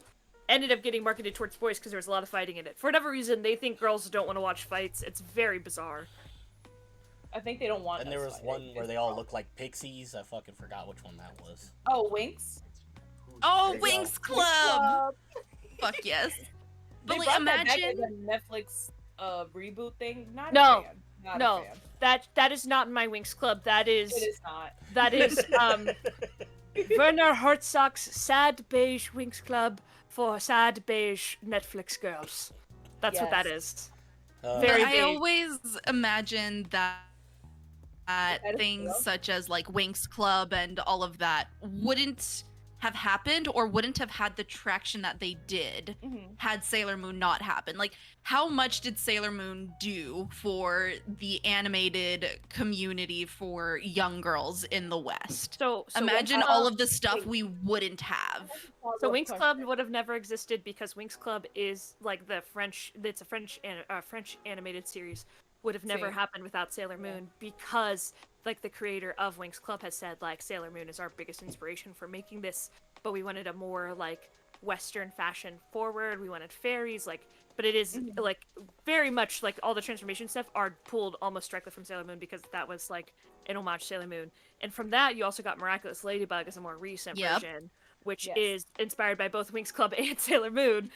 They actually originally wanted to animate it with using Japanese studios in a more anime style. It just ended up being a lot cheaper and worked out, and I personally think it worked out better style-wise to do it in 3D for what it is. But like that is, again, like you're right, a lot of these shows are because Sailor Moon exists. And like, I don't think Sailor Moon gets enough credit for that stuff. You know what I mean? Like, when talking about like the anime cultural wave across the West, you don't hear Sailor Moon brought up as much. And like, I always think about it from a perspective of my mom, my dad, they have no fucking idea what a One Piece is. They have no fucking idea what a Naruto is. They have no fucking idea what a bleach is. My mom thinks bleach is the thing that you put in the freaking laundry room when you have tough stains you need to get cleared out kind of thing. Which, like, understandable. You see the amount of blood they get in their clothes? That makes sense. Right? But then, when I was talking about it, and I was talking about, like, our podcast, and I was talking about what homework I needed to get done for last week's episode, and I said Sailor Moon, her face lit up a little bit. She was like, "Oh my god, you guys are watching Sailor Moon?" And it's like, "Yeah, you fucking know Sailor Moon. She doesn't know One Piece, she doesn't know Naruto, but you say Sailor Moon and she knows exactly what it is that you're talking about." Did So she watch it with Tim, you the whole time? she didn't watch it with me. I always went to a friend's house on Saturday mornings to go watch it with her, kind of thing. It was one of the various ways my mom could get me out of the house, kind of thing. That's valid. Um, No, that's valid. Right? Because, like, socialization, very important for growing young minds. Anyways, but I would always come home and talk about it and, you know, Sailor Moon transformation and all of the different planets and Sailor Scouts. Like, she knows. And it's like that Sailor Moon reached into so many different households that the big three did not get into. And I think Sailor Moon deserves a lot of credit for that. No, I'm gonna ask this group right here because I've been dying to ask this question for a little bit now. Given not recognized as big, but yes, being very big. I didn't know, What? and I don't know if it's considered an anime or if it's considered a cartoon. Sanrio, the Hello Kitty Which one? group. Sanrio. Mm. That has been around since what year? I don't know what year they came out. The 70s, 90s. the 80s. That was the 90s.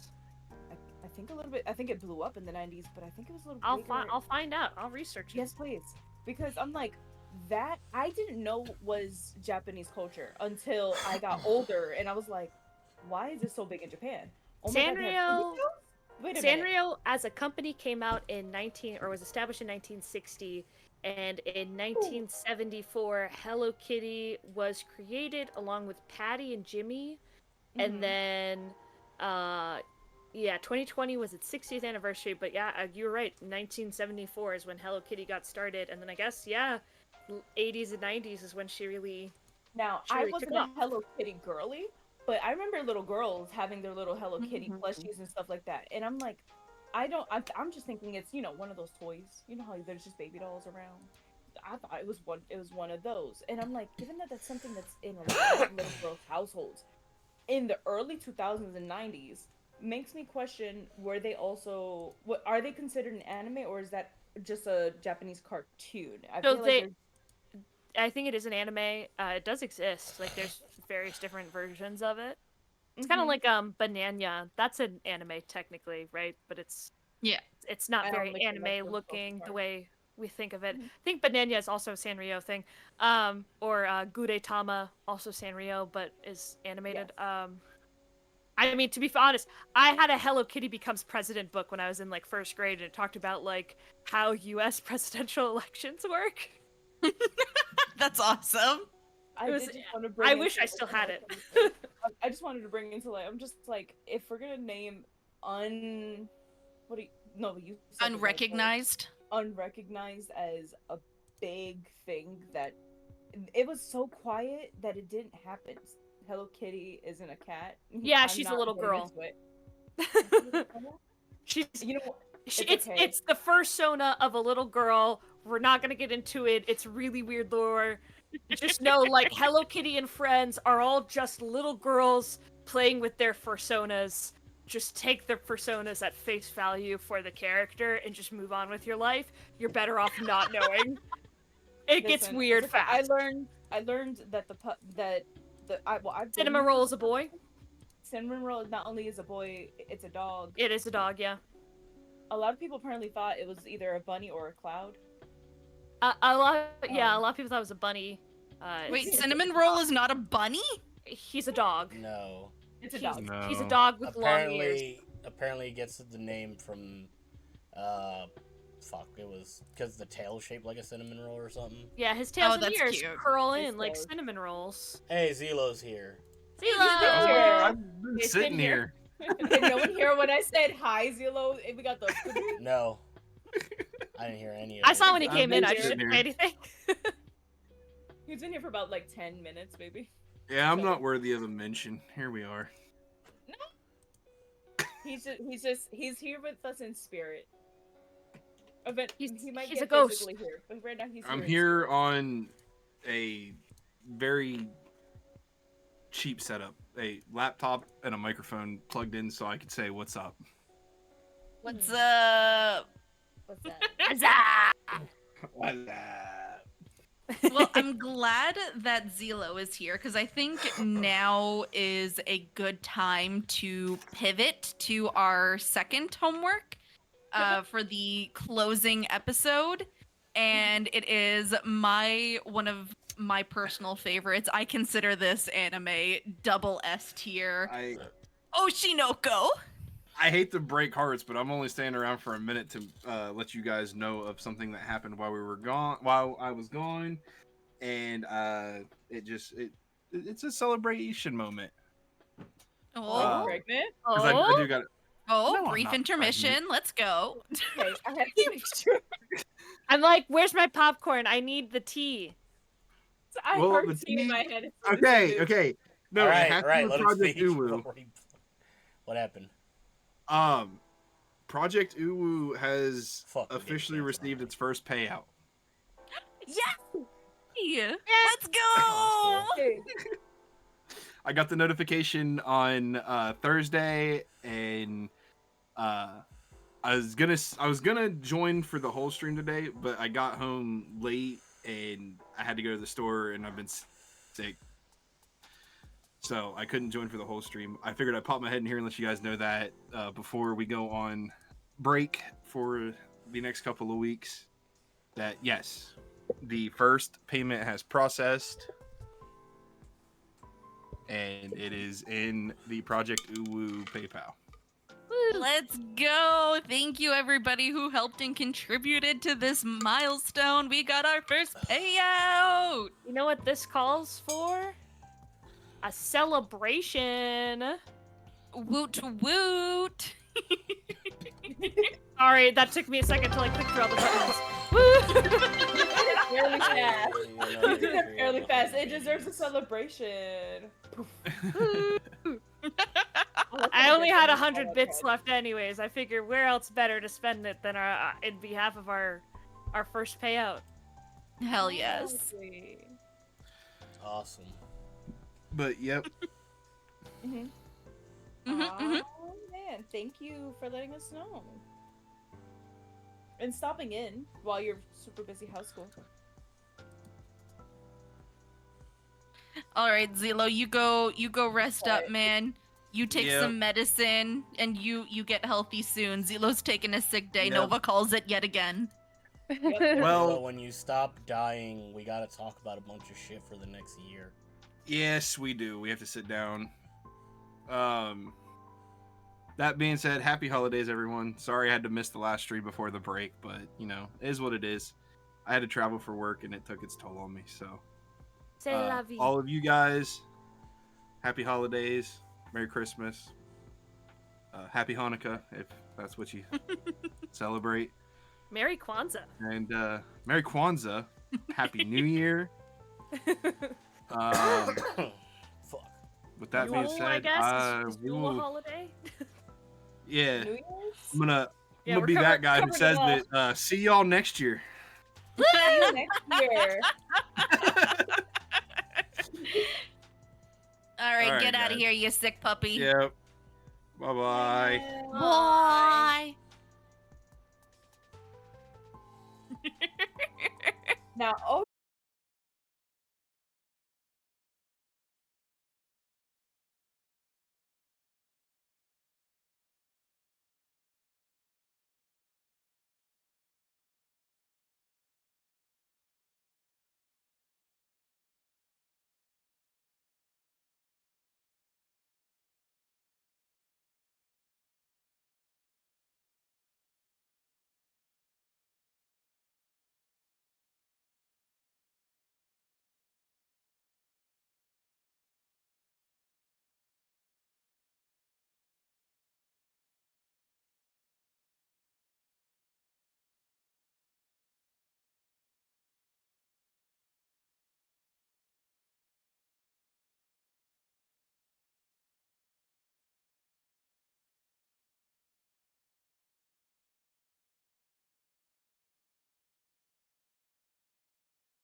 just press start streaming. I don't know. I hit start streaming. I don't know if this fixes it or not. Oh, we're back. Okay, I gotta add Nova in. Oh, fuck. Ah! Panic! You guys could hear the panic that happened. I hope you guys could, because it was. Oh no! Wait, we're all going down one by one. Now the ship. Oh, I gotta fix Nova. Okay. Don't worry about what's happening. Ignore the giant green screen behind Nova. I'm fixing things. Throw Noah behind you. That's all you need. Just throw Noah behind you. No. It'll be alright. I gotta just chroma key it. It's fine. It'll be fast. Okay. There we go. And then whenever Draco comes back, he's there. Alright. Nixie, throw me over a little bit to the side. My elbow's in your titty. I feel bad. Ah, it's fine. I'm just gonna slide myself over. That works. I'm just gonna. I think I'm gonna make us all a little bit bigger too to take up more space. Nobody Okay. move yet until I'm done arranging things. I'm gonna fake shrink myself just so I can do one of these since we're shrinky dinkings. I mean, getting biggers. Okay.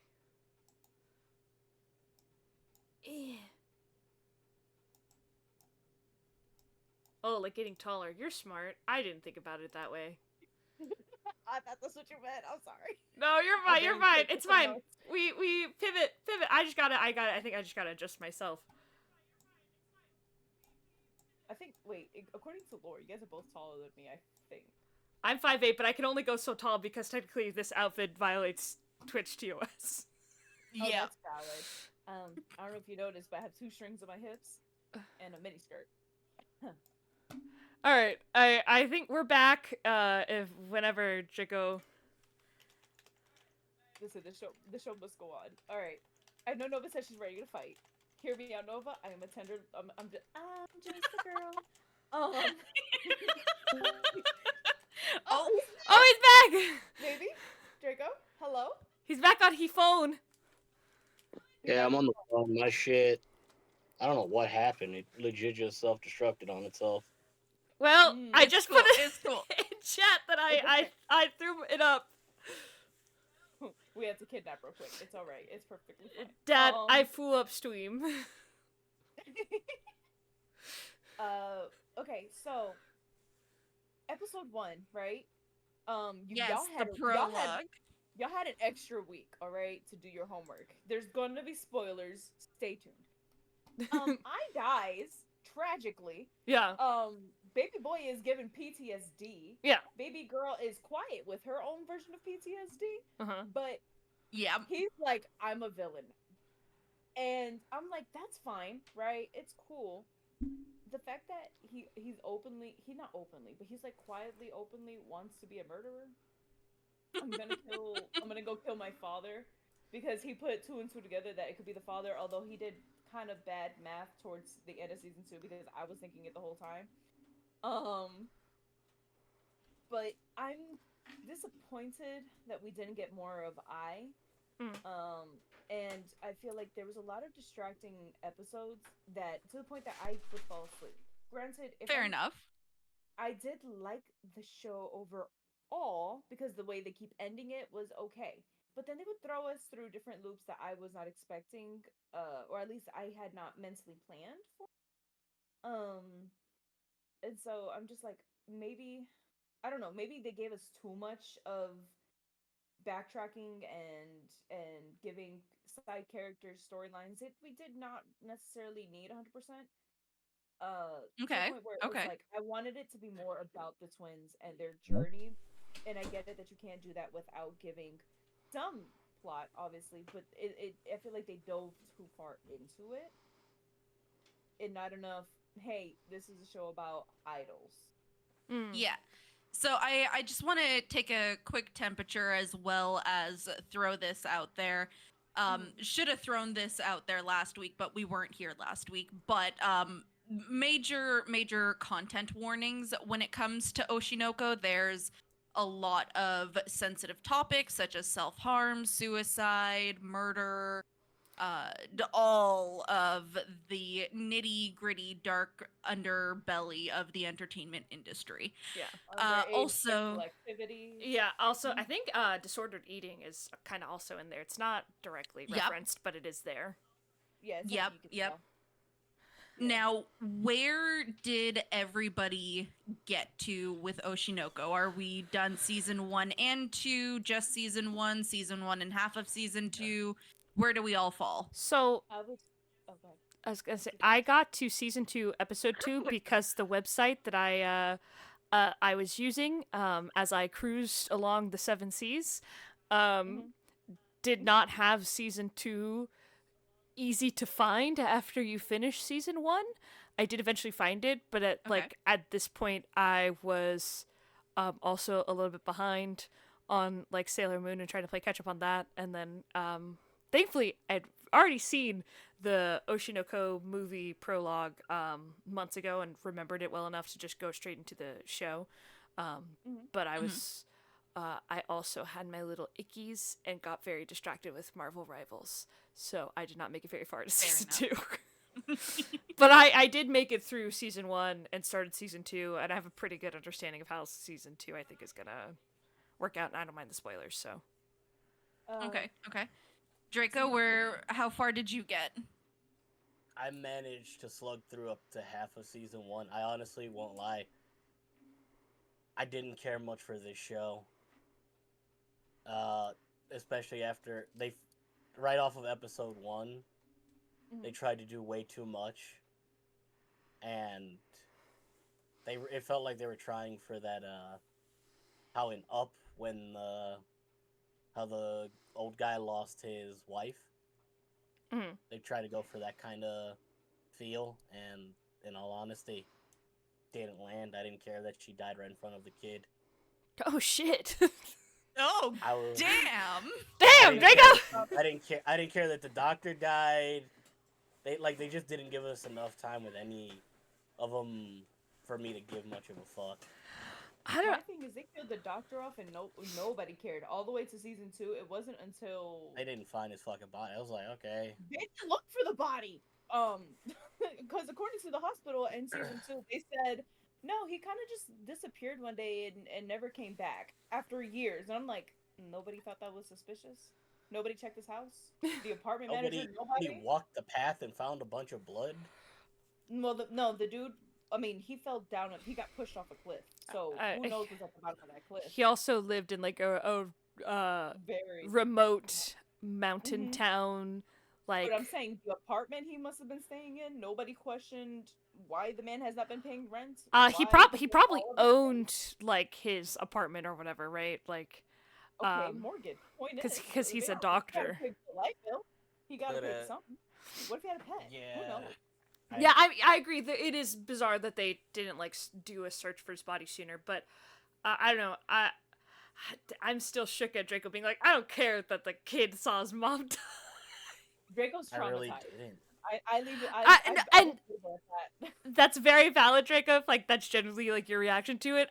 For me, that was what hooked me into Oshi no Ko. I was like, damn, they killed the doctor. All right, kind of saw it coming after like the little cancer girl died, right? Because I was like, I do know there are twins, and I know that they are weirdly sentient babies at some point.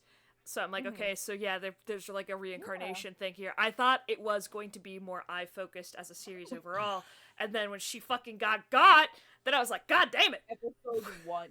Was it episode 1 or episode 2? No, It was episode one, One. but that it was was the episode one. prologue. It was the hour and a That's half why long I'm prologue saying, like, movie. there was just way too much.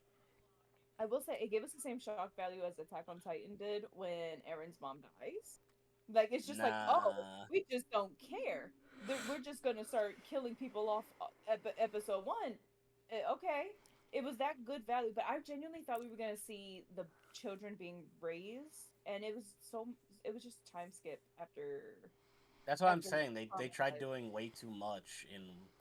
I don't know about the manga, but I can say at least in the anime, it felt very rushed to begin. But it did. I mean, I was just like, damn, traumatizing your kids like this, trying not to traumatize the kid behind the glass door, who obviously is like, what is that red stuff on the screen, mother?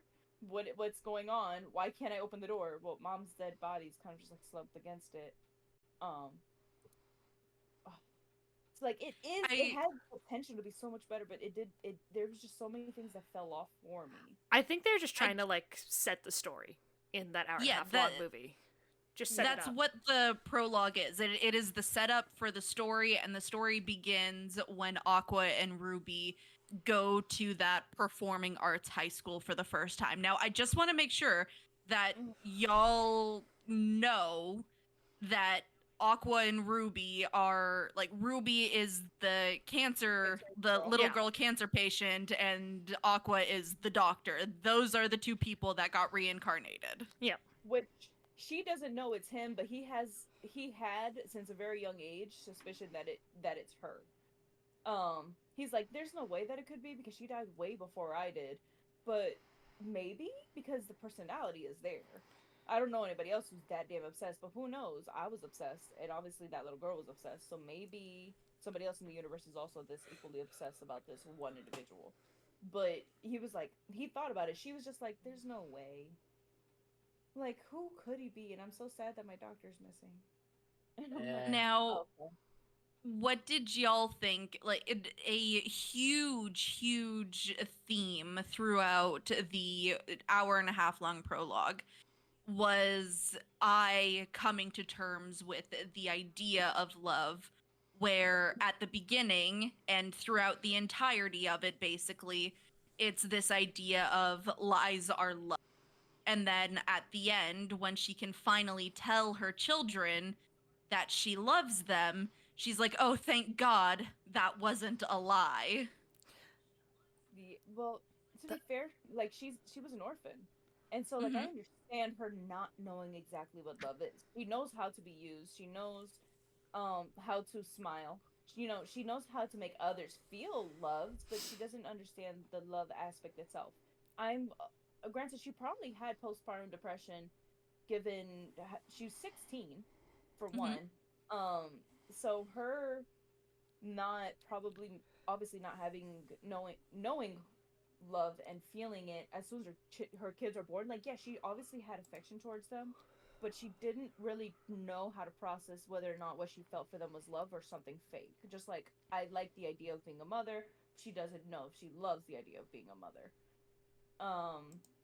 It was like, oh, I got knocked up, oh shit, they're twins, I'll keep them, I guess, because I don't have family. And oh shit, I do love my kids. Who would have known? kind of aspect. And I was like, don't get me wrong, it's much deeper than that, but at the same time, I'm just like, you could have tried more with your kids, but at the same time, I don't know. It's because she was meant to be, obviously, given the show, she was meant to be not a side character instead of the main character, even though her face is very much so main character. Mm-hmm. Yeah, so I love the opening song by Yalsobi, and Mm-hmm. um, every time you look for that song, it is eye focused. In fact, there's several parts of the anime where they'll like, both in the prologue and in the actual series, where they do flashbacks to Ai performing, and she's singing the idol song by Yasobi. The thing is, I also listened to Yasobi's English version of the song and read the lyrics because that's the type of person I am. I like to look at the lyrics of songs, and it That's how is you're not supposed to do that. You're not supposed to do that.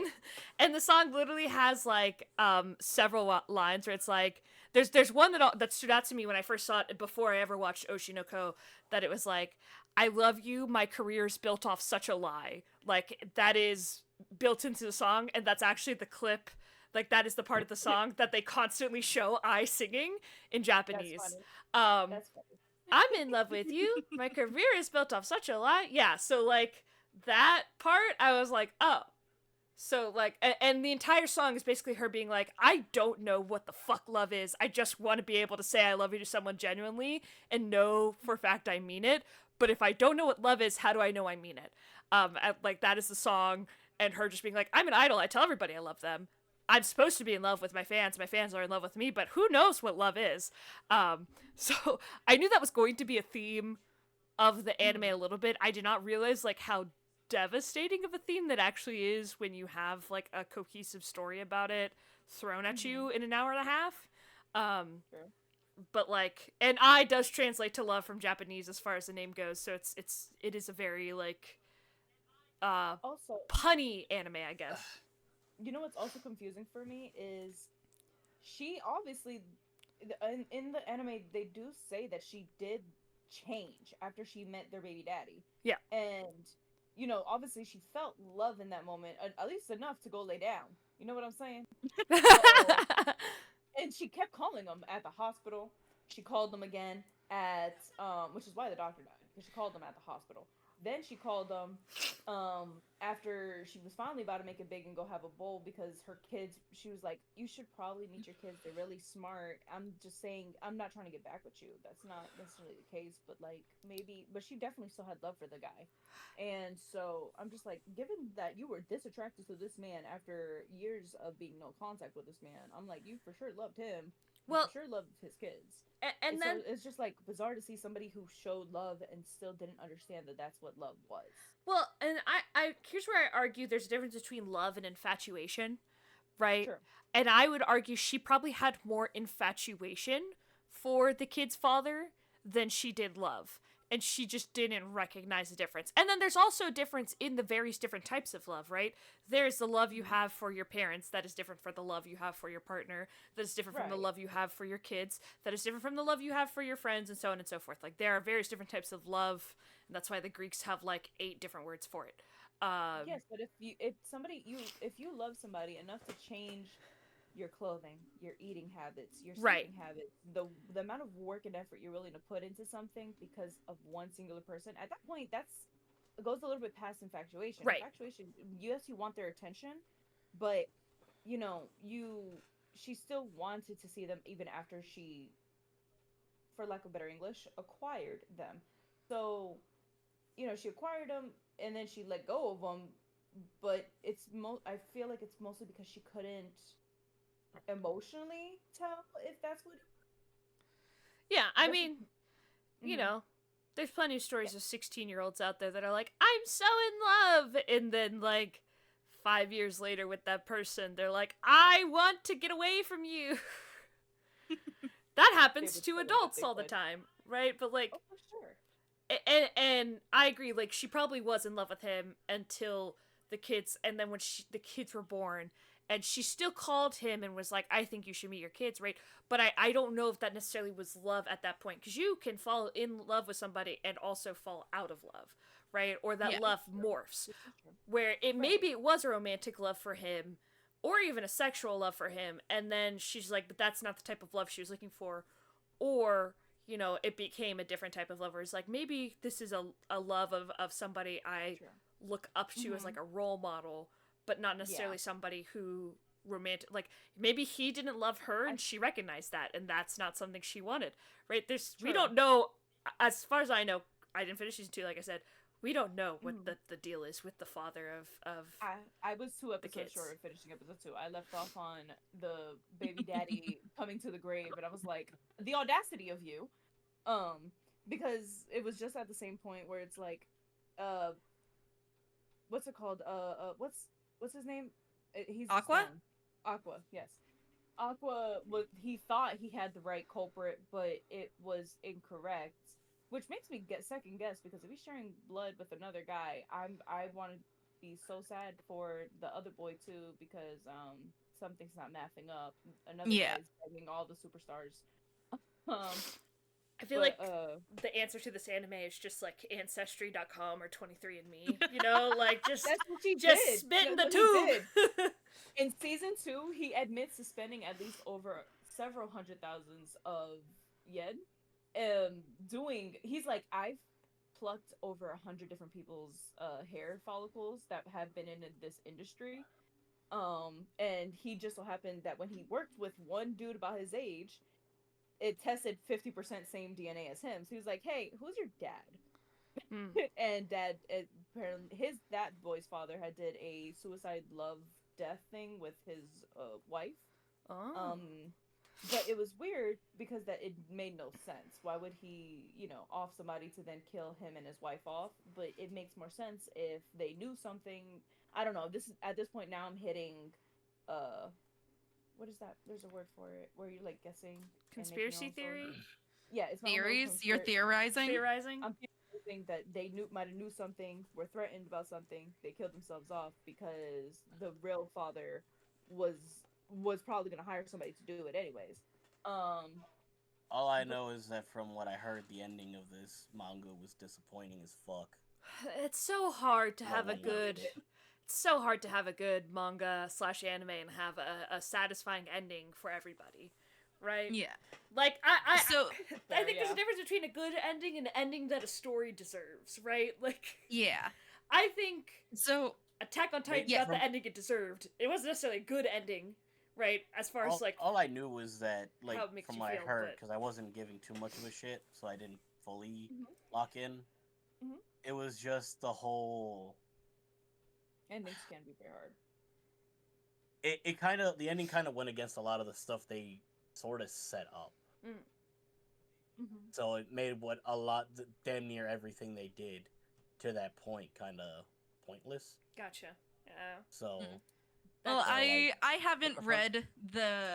read the manga, and I'm waiting for the anime because the anime could take on a whole different ending kind of thing.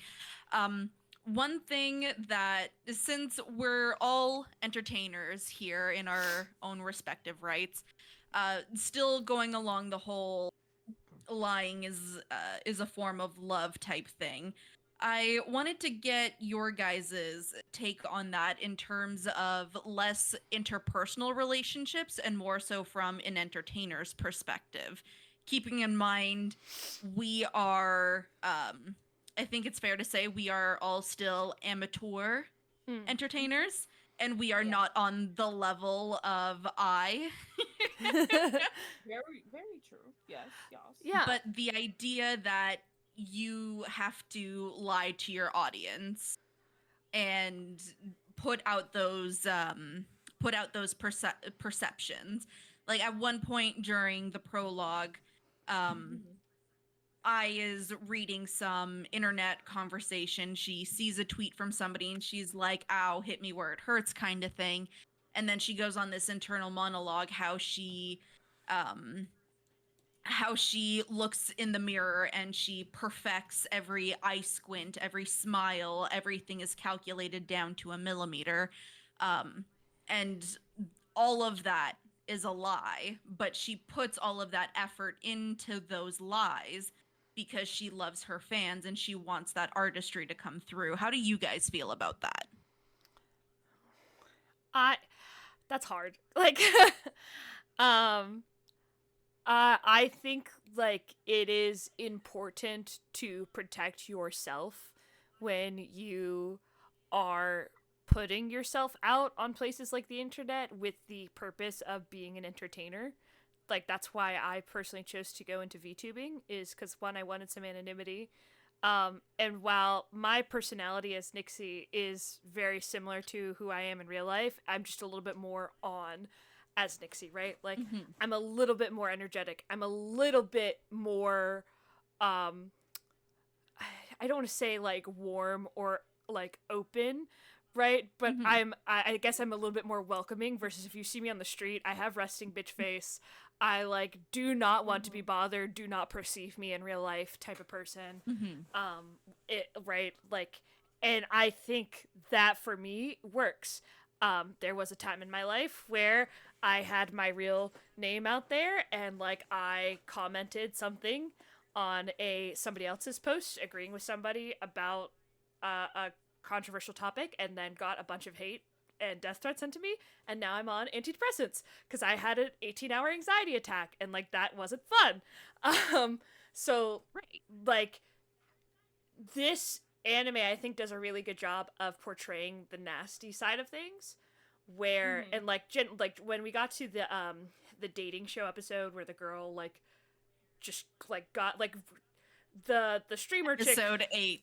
yeah the streamer chick who is like never apologize because then you're just going to get more hate like that's accurate Yeah. like just be like I did the thing and like you can be sorry for doing the thing and it's just really hard to put out a good apology right like I do think apologies are necessary for when you fuck up but also like when it's a genuine mistake that of something you've done that is not like a like life ruining mistake. I also can understand not apologizing, right? And it's complicated, and being an entertainer is complicating, and a complicated thing because there is like the you, and then there is the public persona and perception, right? How you perceive yourself versus how the public perceives you, very different things, and that's why like it is a little bit better. Just it's not a big lie. Like I said, who I am is Nixie, very much my personality. But like, if I'm at a convention as Nixie versus myself, two very different people. And Nixie, as Nixie, like I am very sociable, and I do go to cons, and I dress up as myself. Basically, I cosplay myself, and I talk to people, and I'm like, yeah, like hit me up, DM me, I will get back to you. Like I'm so open to that. Please reach out to me. If Wait, you were to, do you wear the tail? I don't have a tail. That sounds like a lot of stuff. I hide my ears and my tails. I do have magic. I suck them in. Okay. But like, but then like if I'm, full disguise mode, not bright teal hair, no pearls on my face, my gills, I've hidden them. Like, don't perceive me. You can talk to me, but like I'm not gonna give you my social media. You'll unless you recognize my voice, you're not gonna know it's me, right? Like, I do my very best just to separate myself because, one, you need a break from being on all the time, but then two, like, I just like having anonymity. I think Dolly Parton does it best. Nobody knows what she looks like without the wigs and makeup. She can go into town, in her local town that everybody knows she lives in, and nobody knows it's her. And that's the life I want to live, baby. I want to be, like, comfortable and doing what I love, and I also want to be able to still have a normal life. And I think Oshinoko hits that stuff like perfectly as far as interacting with fans and stuff. Sorry, I went on a tangent. I'm in a way. Normie mode activated. Yeah, Nixie normie mode activated happens a lot. And what about you, Desi? What do you think about all that? So I want to say when I first started streaming, I noticed really quick that keeping a persona is hard. And I'll be very honest with you guys, for the most I wear my heart on my sleeve. Mm. What you see here is who you see in person. I might be quiet at first, uh, and probably stream has caught it. The occasional times that I've ever done a like actual face cam. I have RBF as well. So there's times when people will avoid me Mhm. until I start talking, and they're like, "Oh, I thought you were a bitch." I'm like, "No, I promise. I just look me, and I'm harmless. I swear." Des understands Um, me when the question "What's wrong?" gets asked to you on the yes, daily, and and you're like, oh my "Nothing." god, I promise. I'm just thinking too hard. I'm just disassociated. I'm fine. I promise.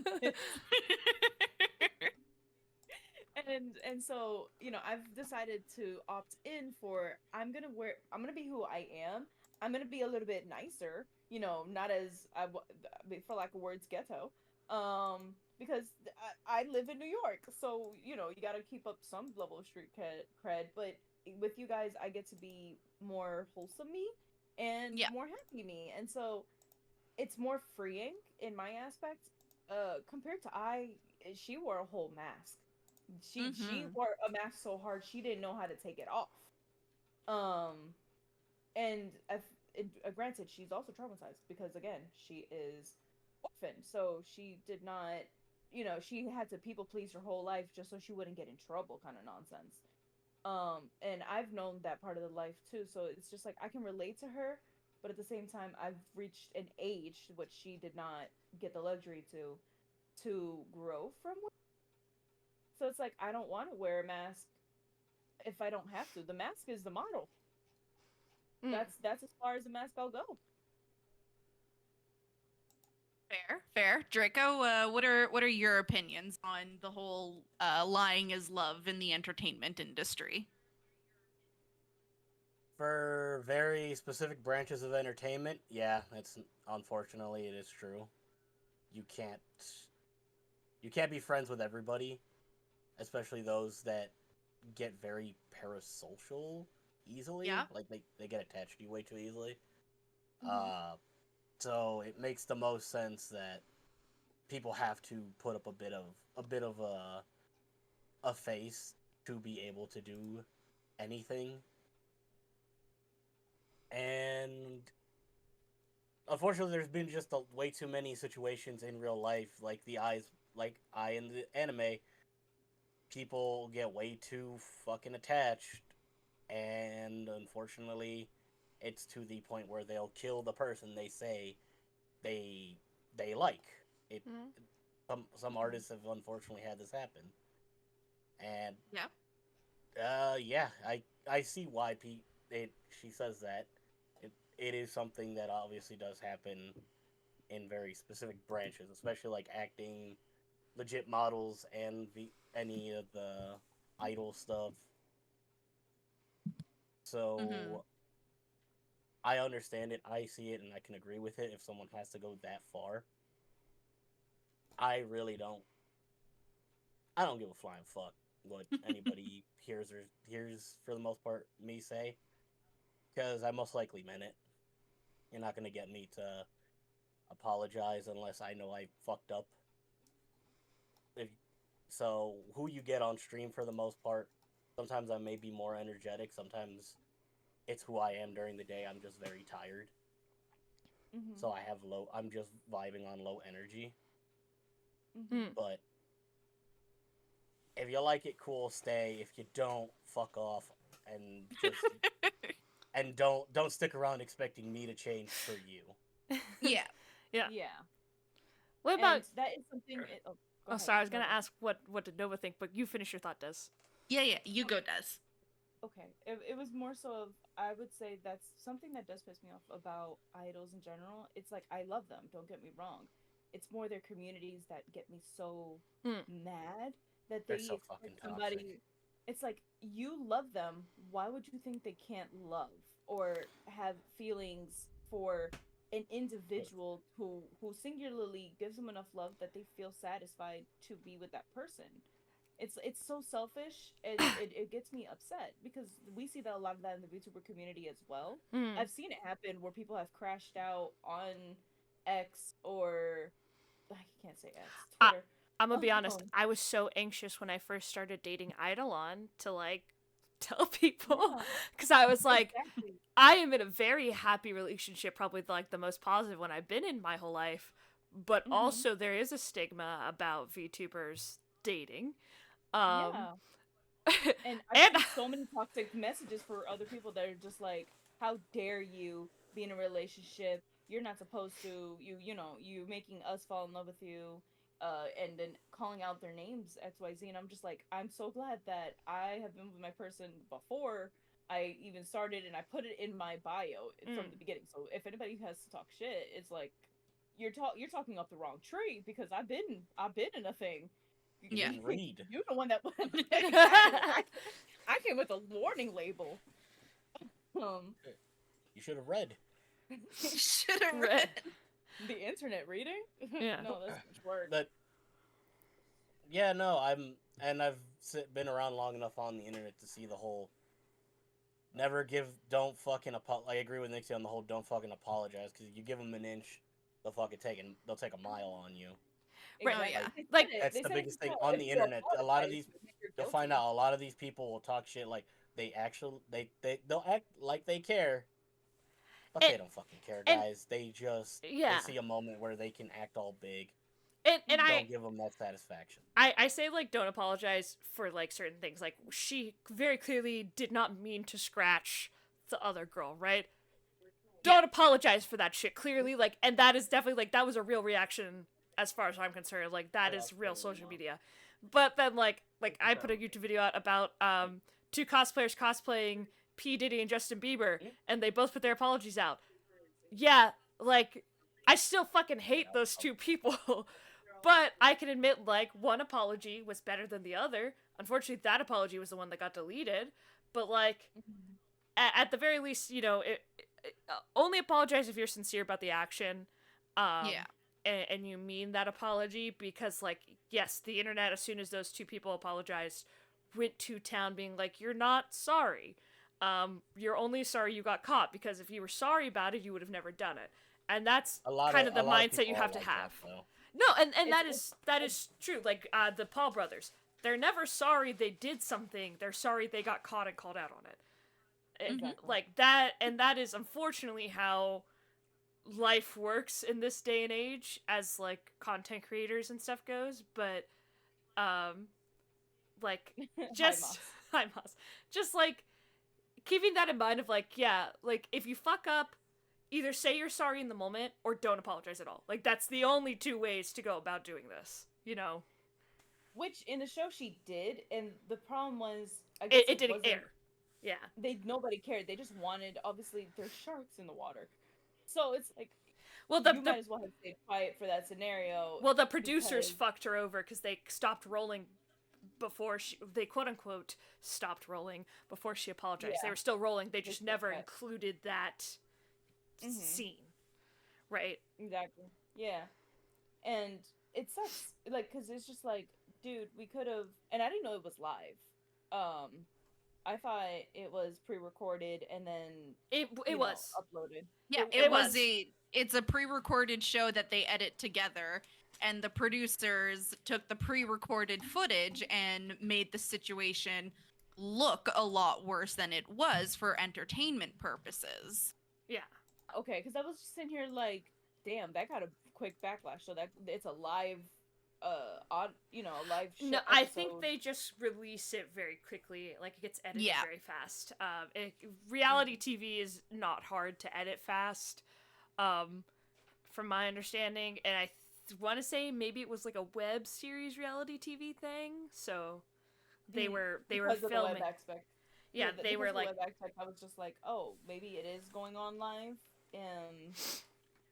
But Now, I remember. one Oh, go ahead. one thing because now we're going into the discussion of the infamous episode 8 of Oshinoko. yeah. That episode, I don't know if it's episode 7 or 8, but it's one of those two. Anyways, that episode or those like 2-3 episodes got a lot of it sparked a lot of conversation online, especially in Japan, considering that there was a recent story that had come out in Japan where I think it was about a famous wrestling individual, the Japanese version of the WWE. Yeah. And there was a situation with one of the female wrestlers that had mirrored those episodes very, very, very closely. Like the incidences were almost identical, kind of thing. So it sparked a lot of conversation online, again, especially in Japan, considering that the mother of that female wrestler, who did unfortunately end up taking her own life, there was no aqua in her situation to stop her from jumping off the bridge. Her mother spoke up and started making waves online about the episodes. And the way that the public reacted to that woman online, tell me you didn't watch episode 8 of Oshinoko without telling me you did not watch that episode. Because the way the public reacted to that woman was so much like, you missed the plot. You missed the messaging. It went right over your fucking head. Y'all are fucking vile. Yeah. Mm-hmm. And this is where I'm gonna give like a little personal trigger warning about like mentions of self-harm and suicide. I grew up in a county, in a school system that in my 4 years of high school had over 6 suicides. And 3 of them were within my hometown. So, and I knew 2 of those 3 people personally. And that, like, is something that I, like, fundamentally fucked me up, 1, as a teenager, but then 2, like, really changed my perspective on things. And so, I have always been of the mindset that nobody ever deserves death threats, whether they're said in person or online. But 2, like, how people have a mob mentality when it comes especially to hatred.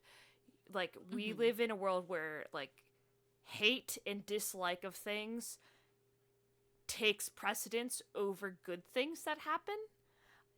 Because people would rather complain about things and talk about the bad thing that happened over talk about the good things that happened because bad scenario happened, right? So I'll say, like, my school system's response to those deaths was not good. They fucked it up the first couple years and then figured out how to fix their response to it. But, like, to know people in real life and then also to have been in a situation where I was sent death threats anonymously online by people who I did not know, like that, and I have never been suicidal personally, but I have been depressed for a majority of, like, my teen years and definitely my whole adult life. And so, like, when you get hit with that and then to watch the Oshinoko episode where that was happening, like, I will say I wish there was a little bit of a trigger warning on the episode so I could have prepared myself, because I know, like, suicide and self-harm is common in places like Japan and Korea. Was not necessarily ready for that episode to show it, but I also think that was such an important episode to have because so many idols and famous people have this happen over and over again. It's not a Eastern thing or a Western thing. It's not a Japanese thing. It is a universal thing. I'm also, like, I've been a fan of K-pop for a long time. The amount of K-pop idols who are out there who have killed themselves because of, like, the hatred that they've had online, usually for dating scandals, which is insane to me. But, like, I mean, like, there have been... What's wild, it's not even a scandal, it's just they find out they're dating. It's not yeah. like, Well, it's not like it's inappropriate either. No, it's called like a dating scandal, but, like, they just are dating somebody, right? Or they went on a singular date with someone. And things have happened like that, too, to Western celebrities where they get...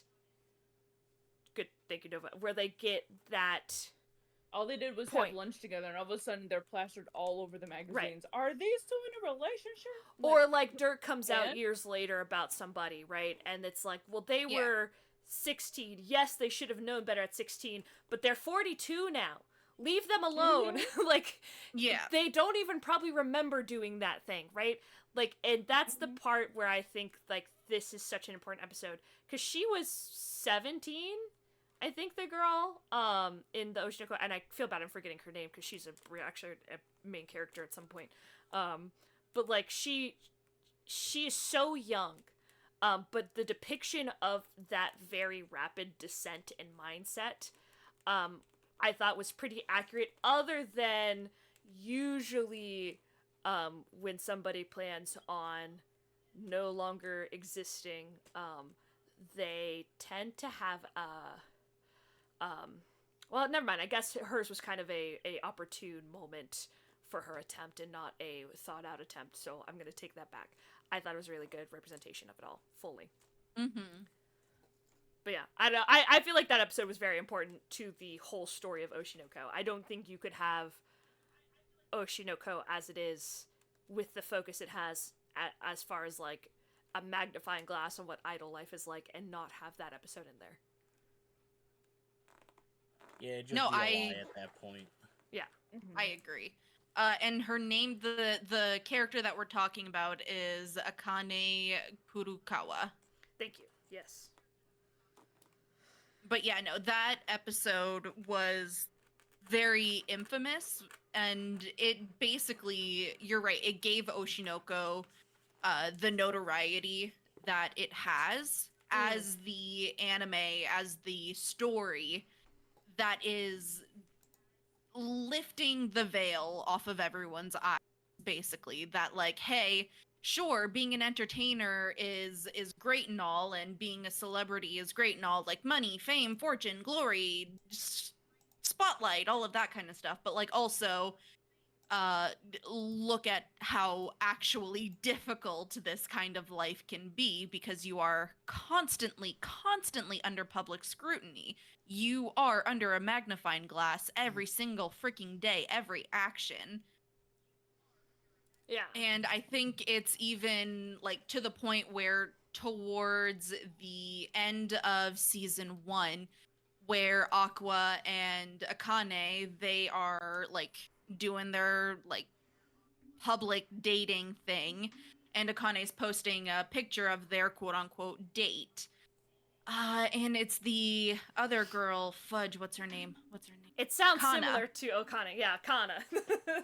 Kana shows, like, Kana rolls up on them and is like, hey, you shouldn't be posting this in real time. You should have posted this, like, 2 hours later when you guys are at, like, a different location. Because, like, that's how I found you. So be fucking careful. She was so for real for that, and I was so glad she said that. They actually said that on the show as it was happening, because I'm like, oh yeah, that's Basically, how I would have done it too is be like, don't post shit till the end of the day, because everyone will still get to see what you did, but they don't got the chance to find you. I don't mind Exactly. posting things as soon as like the event's done. Like, let's say I had a doctor's appointment this morning, right? Let's say that happened at like what, 10, 11, and then around noon after my appointment's done, I'll post like if I took a selfie beforehand, my outfit of the day or whatever, and I'm just gonna be home for a second. Post that, but I'm already home. Y'all go ahead and find my doctor. But the point is, you ain't gonna find me there.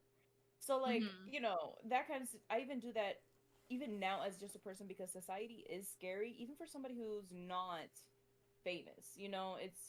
It's for sure a security thing in the modern world, I want to say, because there's tracking devices, our cars, our phones, our devices, our phones, our cars, just in general. We have a lot of tracking things nowadays. People could tap into Google Maps, and if they pay for the bougie version, you can see live of what's happening. Probably like 10 minutes delayed, but you can see it. You know what I'm saying? Yeah. So it's like, it's very scary, and I could just imagine as a pop star you doing that, or somebody, sorry, not pop star specifically, but just like somebody who's has influence in general. It's like, matter of fact, I've seen YouTubers, they go to the mall and all it takes was one person who recognized them, and all of a sudden, by the time they're done shopping, they have a mini horde outside excited to see that person. Yeah. Absolutely. So like one thing that I like about Oshinoko is like how structured it is. At least for like the first couple of seasons. Season 1, you deal with the uh relationship between the public and the stars. You have the mental toll that takes, you have all of that discussion, the mental toll, the security, you have all of that that encompasses it. And then in season 2, you have the discussion of the competition that happens inside, especially on like a high school level or even on a child star level, because season 2 focuses a lot on Akana and Akane Mm-hmm. and their relationship and how they've been rivals for so long. And you also have like varying different like sub conversations that are happening, like in season 1 you're talking about like directors, and you're talking about how reality TV, movies, all of that stuff is basically puppeteered for financial gain more so than anything.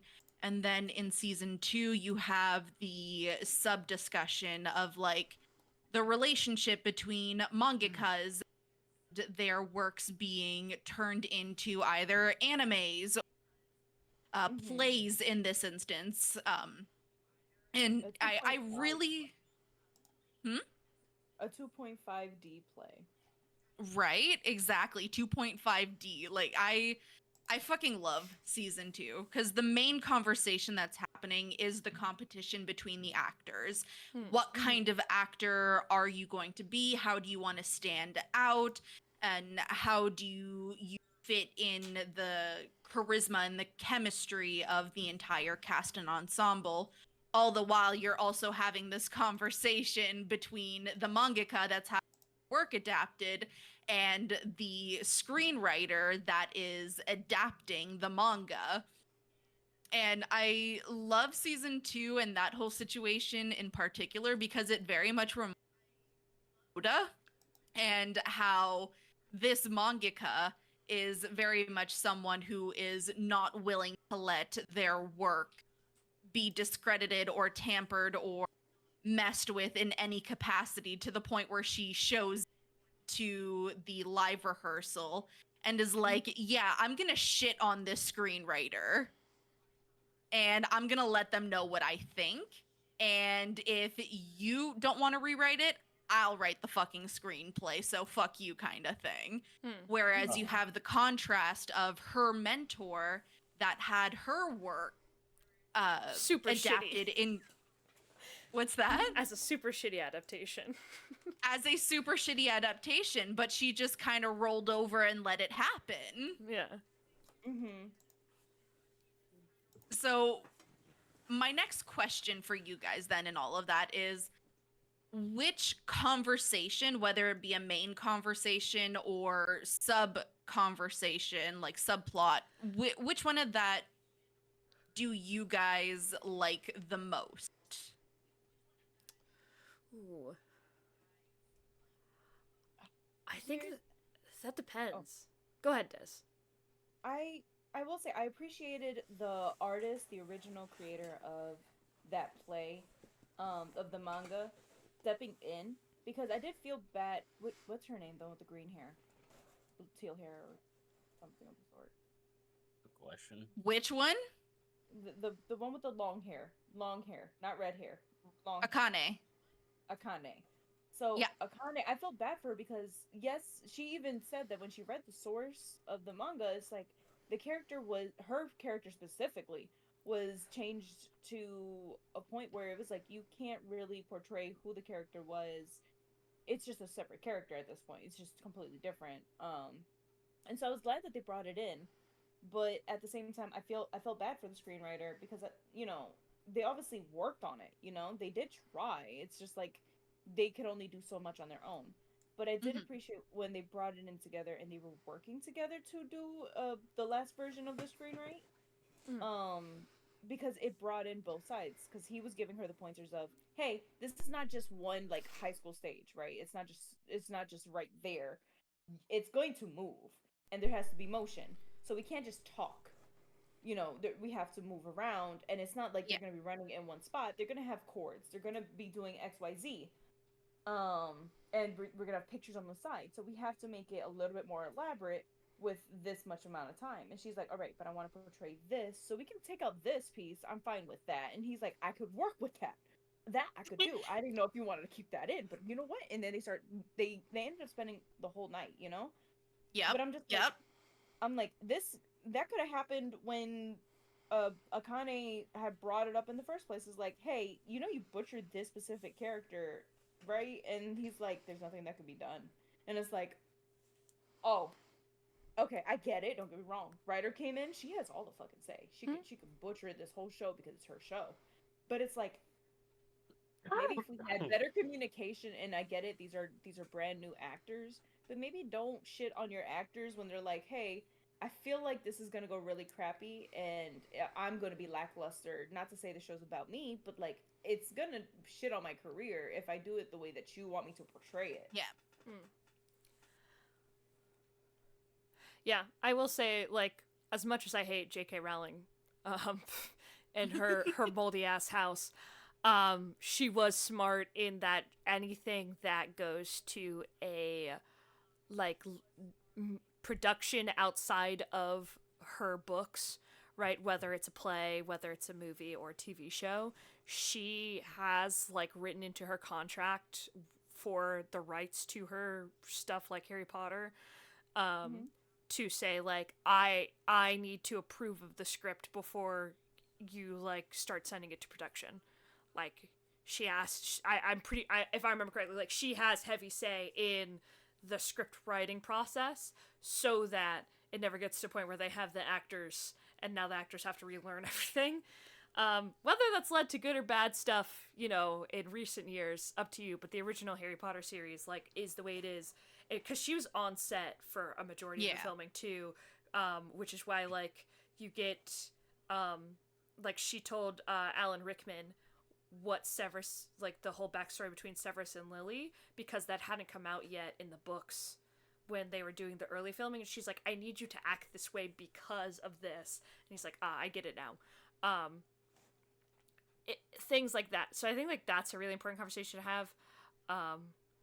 Personally, like as somebody who enjoys fiction writing on the side when I have time, and has like had fantasy daydreams of like, one day if I wrote a book and it got made into a movie, I would put it in my like, oh, you want the rights to this story? I need to be involved, right? Like I don't need to be the end all be all, but I need to put my say in there and it be heard as far as my thoughts of changes, right? I don't care what you change, as long as it makes sense or we can all agree on it. But like, I don't know. I also feel like it's really hard to do adaptations, man. It's really hard.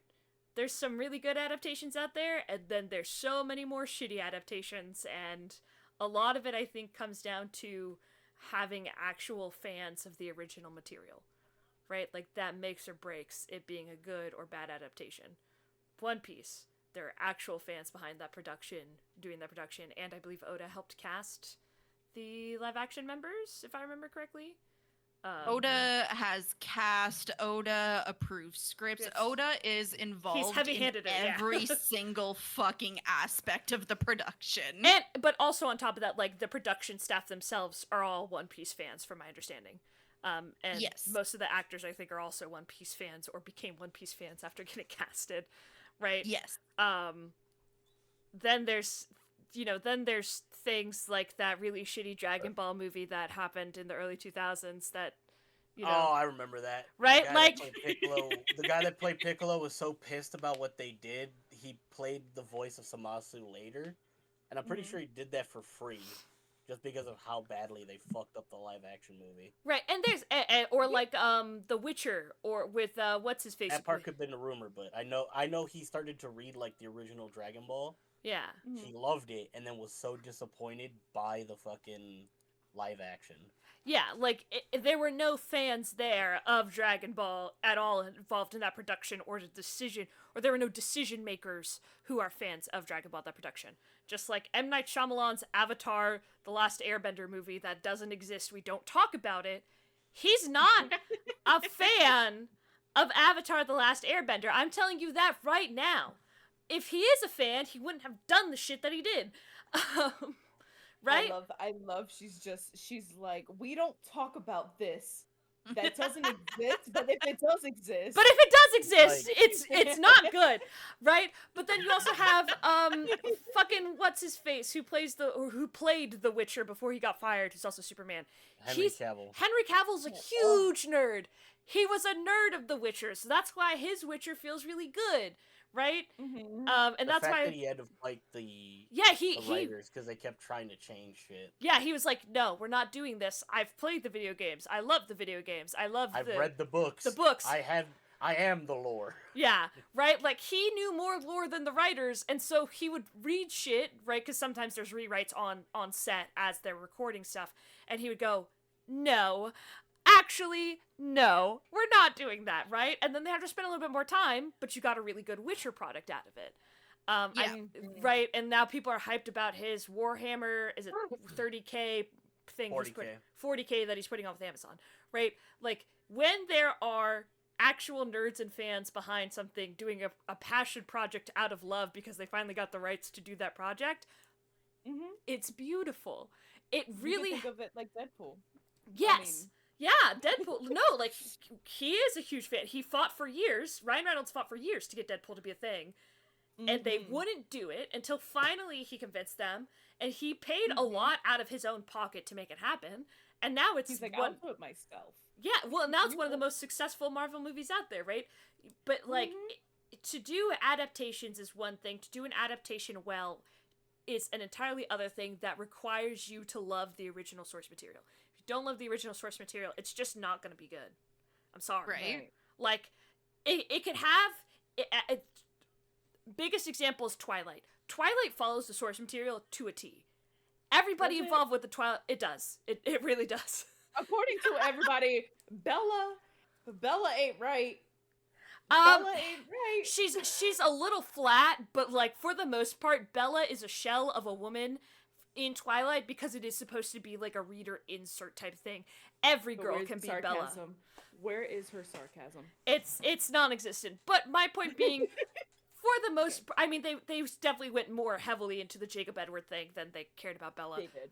They did. But for the most part, as far as plot goes, it follows Twilight to a T. But it sucks, and it sucks because the people who are involved in it, over time, hated it. Like, they weren't having fun with it. I'm sorry, there's no way to make Hang On Tight Spider Monkey work. Like, they should have cut that line. Like, if there had been maybe people who were actually passionate about it and not just like, hey, Stephanie Meyer wrote this really good book, we think we have a chance, and then it did balloon up and nobody expected it to. Aren't but, they remaking it? They might be, Right. and maybe they'll have more I've passionate heard people. news about works, hopefully, because the community has grown and it has grown angry. It has turned into a meme. So I feel like I'm sorry. I was a Twilight girly growing up. I didn't read the books. I own the books now, and I have so many books to read. It's on my 2BR. Des, save yourself. TBR? The books are not that good. Save sad. yourself, So Des. sad. So sad. I don't know, but like it is like a very true to book adaptation, right? My point being said though is like at some point along the way it became a money grab over a passion project, which is why the first movie feels pretty good, but then everything else after that is because the first movie exploded into popularity and also everybody started hating Twilight, right? The characters, the actors started hating Twilight, but they were locked in because they signed a 5-movie contract, which was on them, but they did it. right? And so that's how you get to it, starting off as a good series and kind of like Not Victoria. I'm sorry. dipping, not Victoria, yeah, and then dipping down, and then like the last movie being kind of good because they're all excited that it's over, right? Like that's kind of the pacing of Twilight, and that's what happens. You either, like I said, love needs to be there. I don't know why I'm so passionate today. I just am. Lots of tangents, and it's beautiful. I don't know if I'm just like riding a high today. I like got a little bit of extra sleep this morning, took a little nappy nap, and so maybe I just have extra energy. But I'm like, I have so many thoughts and feelings and opinions. Okay. So then let's move on to the next question here about Oshinoko. Who were, apart from I, because I is absolutely phenomenal, but apart from I, who is everybody's favorite and least favorite characters in Oshinoko, and why? My YouTuber. Sorry. Mem. Mem. And she's so real. She's so real for it. It's just like she's like, hey, so I did want to become an idol back in my day. But I was denied. Because like, don't get me wrong, our child actor, our childhood actor, the red-haired girl, Kana. I like her and I like Mem because both of them have the experience of essentially not being good enough at that age of, like, okay, childhood actor, she got too old, and then when she swapped over, she wasn't good enough. And she was just barely good enough, if anything, just to stay in the world of it. Issue. Shut up. And then you have Mem, who's just like, hey, so I want to be this. You're basic. And how about no? So she becomes a YouTuber. She does something, and she gets her own thing on her own. She's self-sufficient. She might, hire things for this and that, or get sponsors for this and that. But for the most part, she's her own boss. Ain't nobody telling her nothing. And so, given the opportunity to become an idol, she's like, wait, are you serious? This is my life dream. Wait a minute. Oh. And she's excited to do this because Ashley deserves it. And so does, what's her name? Red-haired girl. Kana. What's her name? Kana. See, I'm dying. Akane. Akana deserves it as well, but I don't know. That's what I'm saying. Like, these two were my favorite. I will say I was mad as hell at Akana because there's a little part of her that wants to be a homewrecker, but we're not gonna talk about it. I'm just like, baby girl, I get it, but at the same time, you gotta let him choose at this point, or you gonna have to sit back and just let it go. But both of their storylines, I'm just like, I liked it.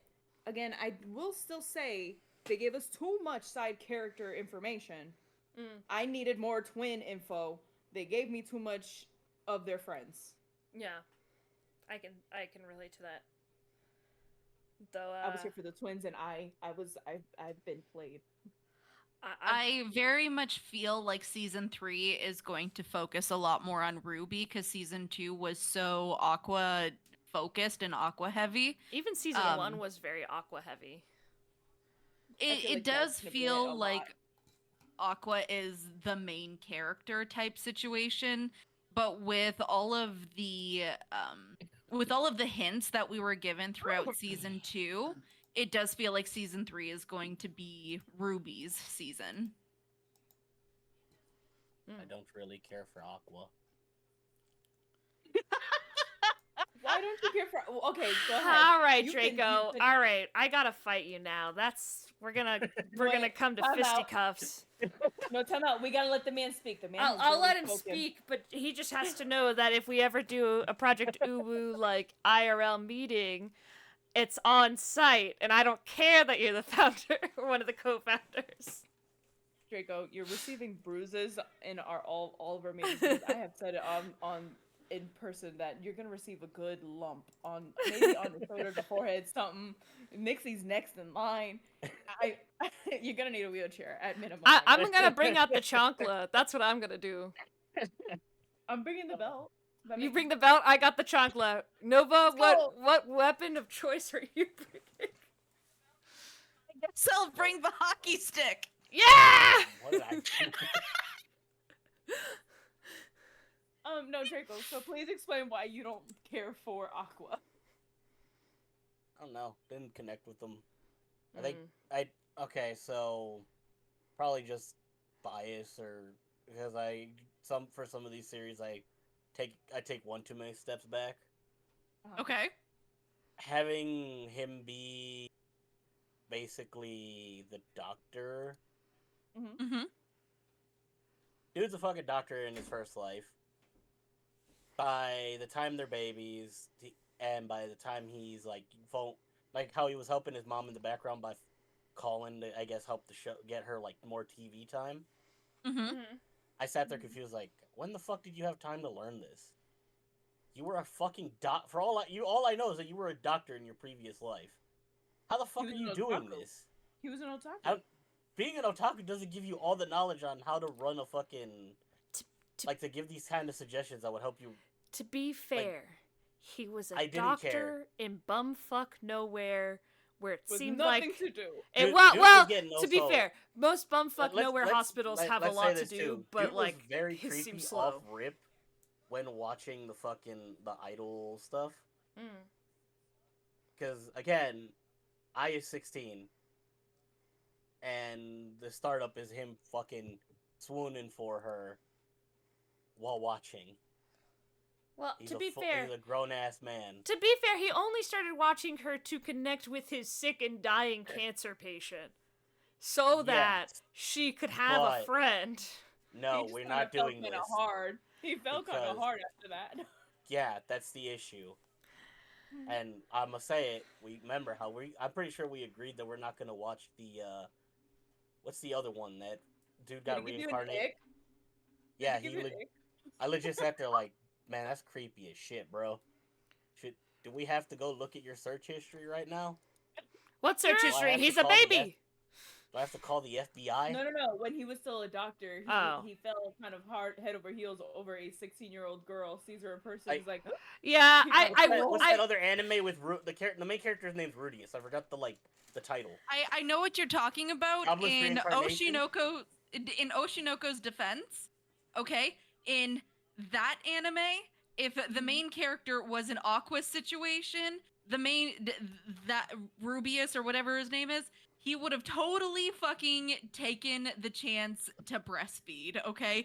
But in Oshinoko, when the doctor is a baby and he is presented with that whole situation, he straight up is like, no, this is wrong. This is unethical. I am a grown man.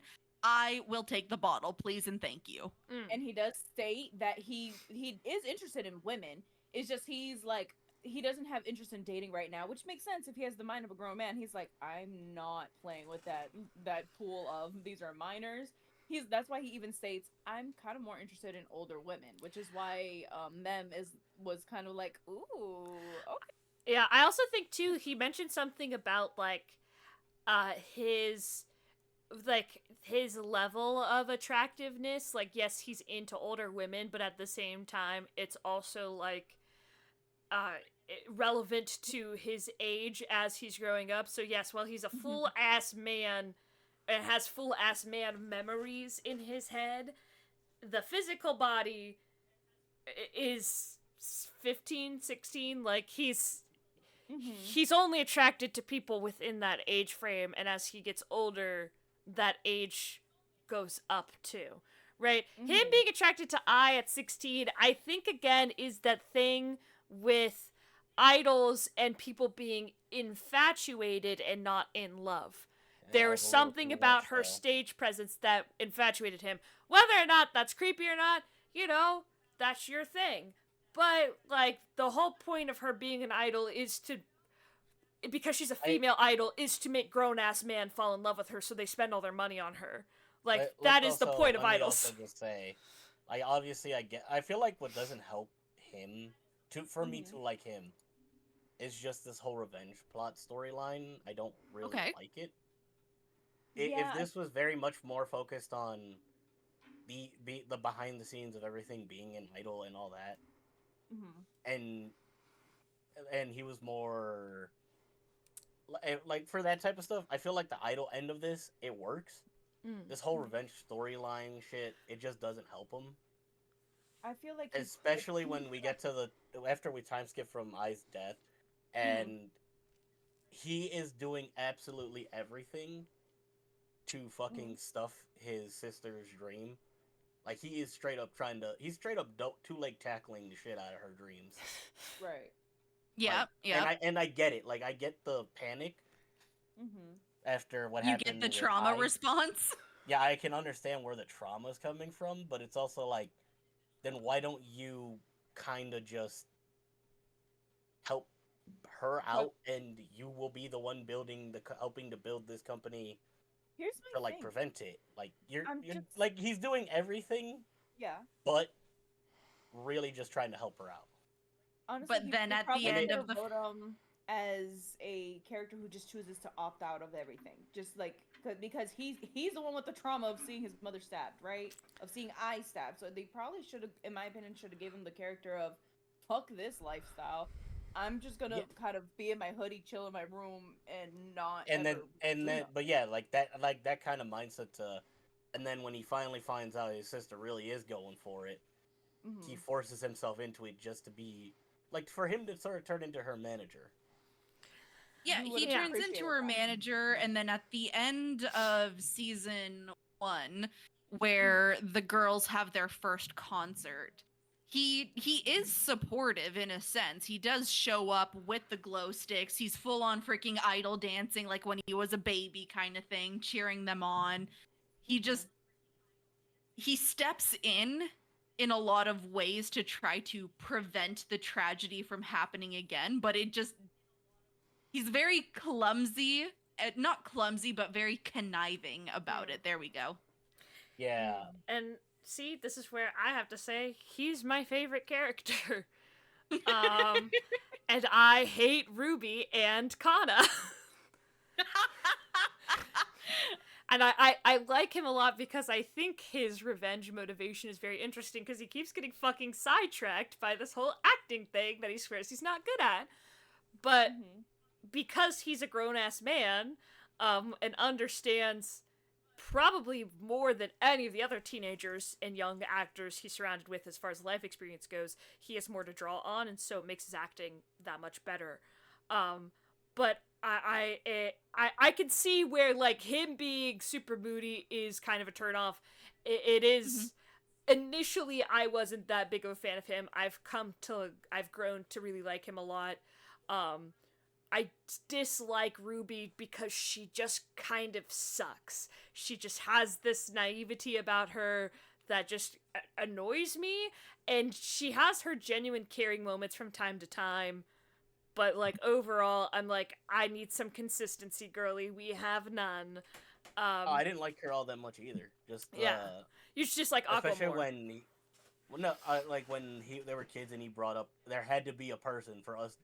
They're biologically there was a man. They slept together. That's how we're here in these bodies.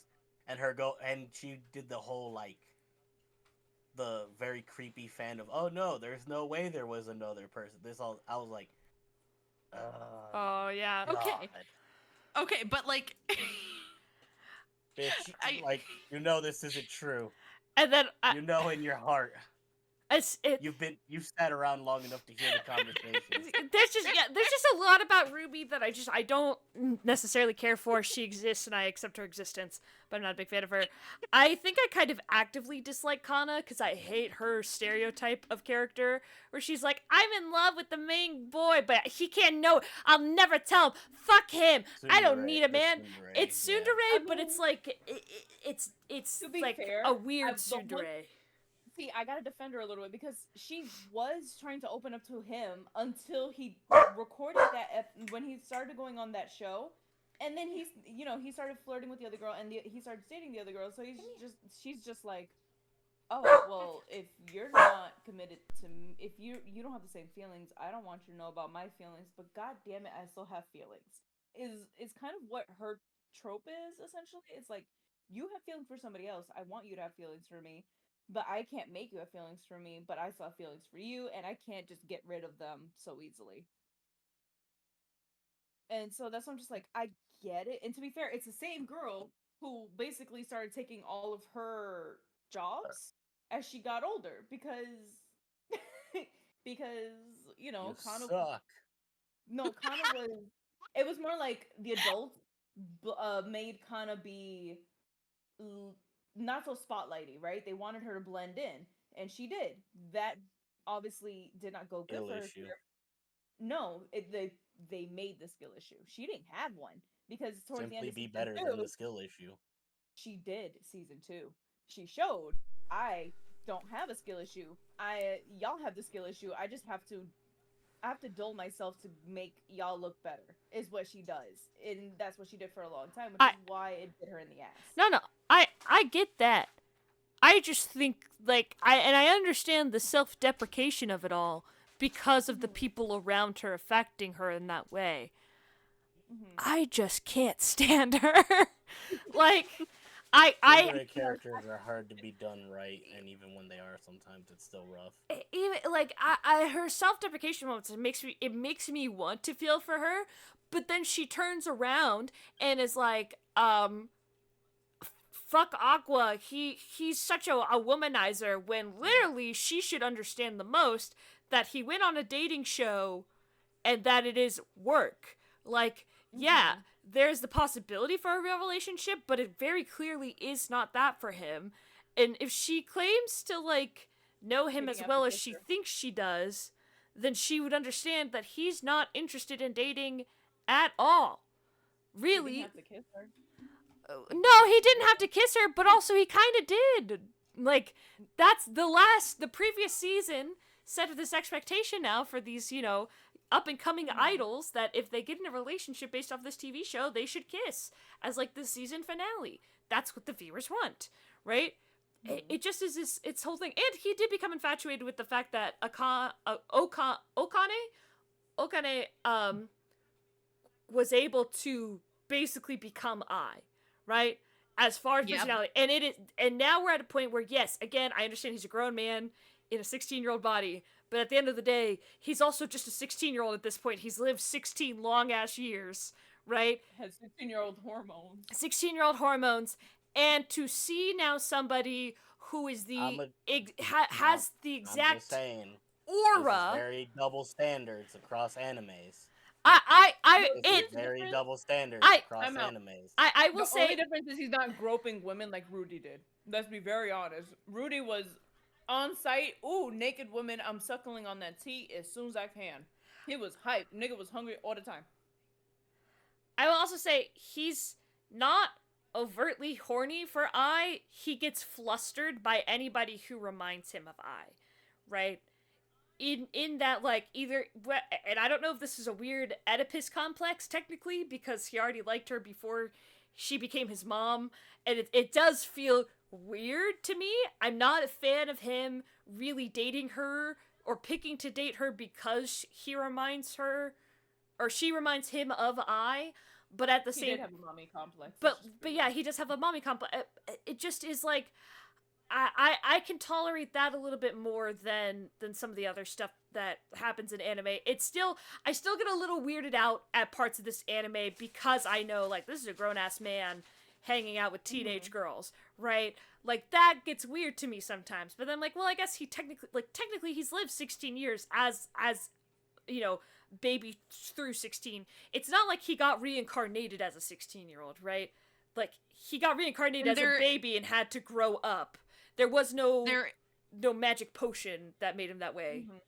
Yeah, there's also the caveat in the show. Like they do set up the caveat that as he grows older as Aqua, he becomes more and more distant from who he was in his past life. There is It starts to mesh. Like he starts to forget he was not forget he's a doctor, but it's more like he's starting to detach from that, and he's becoming more of what a 16-year-old boy is. I'm fairly sure he even mentions that he can't remember his old life almost at all. Yeah, like it's in season 2. And it almost goes off of this idea that like in our world, we have this idea that babies are like attached to like the supernatural and all of that stuff, because there is this idea of reincarnation, and babies can remember their old life, but they just can't communicate and all of that kind of stuff. And as you grow older as a person, you forget more and more and more who you were, and you become who you are in this life. And that's what that idea kind of all stems from, is that as Aqua grows older, he forgets more about his past life and is more tied to the body that he is in, with the brain level maturity that he is at, and so on and so forth. I don't know. I just think he lets his trauma control him way too much. I'm here And for it. it's The an only thing. understandable trauma. It's just him being a doctor as well. He knows he should be getting therapy. Oh, he did. I don't doctors. know. Therapy. Doctors He got also therapy. doctors also don't get therapy. Clearly, clearly not enough if he's still trying to do this whole murder. Like, he's straight up trying to be L at this rate, but he don't got a magic book to speed up the process. You know what? This is still more interesting than Death Note. This is still a better anime than Death Note. I'm gonna say that with my whole chest. I haven't watched Death Note. You're probably right. That's crazy. I dislike Dragon Ball Z. I dislike Death Note a little bit less than I dislike Dragon Ball Z, but not much. I think Death Note's also boring, Wonder if much to I the should chagrin make as y'all watch Eidolon. Fairy Tail for the fun of it. I could probably sit through Fairy Tail, as obnoxious as Natsu is, and as horny as Fairy Tail is. That's the part you gotta worry about. Yeah, it's not Natsu issue. really. It's It's the just horny. Fairy Tail being horny all the time. I promise you, it's gonna be every 5 minutes. There's gonna be a titty, not a nip slip, but there's gonna be some sort of nudity Underwears. that That's about it. Yeah, See- bikinis, underwears, competitions of, oh, I look better in my bikini than you do, is usually the trope for the See, women. Zero, I found out Elle dies well after I dropped Death Note, and that makes it even worse. Death Note pacing for me sucks, and I hate Light. I hate that man. I hate him. He's the worst anime protagonist, and I get that he's not supposed to be a good guy protagonist, but he's just a psychotic 16-year-old who should have his dad's a cop. You know, I'm not saying his dad should have shot him on sight. I would never say that, but I am saying, like, if your kid's cackling in the middle of the night while he's eating a bag of potato chips, I Let's be feel like honest, we gotta the check in wall- on that. Them walls are thin. You're not concerned about your kid talking to himself? Yeah, there's. Yeah, like he don't That play kid no was games. He don't got Talking no. to himself. He's a nerd. Who's he chatting to? All Like, you right, guys will knock so and be like, "Hey, This has how's it been like going?" a super extra long episode of this. Well, we need the extra long simply because of all the. Oh yeah, we did miss last week. But also yeah, there's a lot to talk about. But oh my god. The scuff? No, it's also the scuff. Oh, the that scuff, happened. yeah. And There the was probably scuff. 40 minutes of scuff, from the beginning to the middle. To I don't. Nick I usually will has have to. pulled it I down. legit will have to download all of the cuts, and then put them together, and then slap this up on YouTube at this rate. Yeah.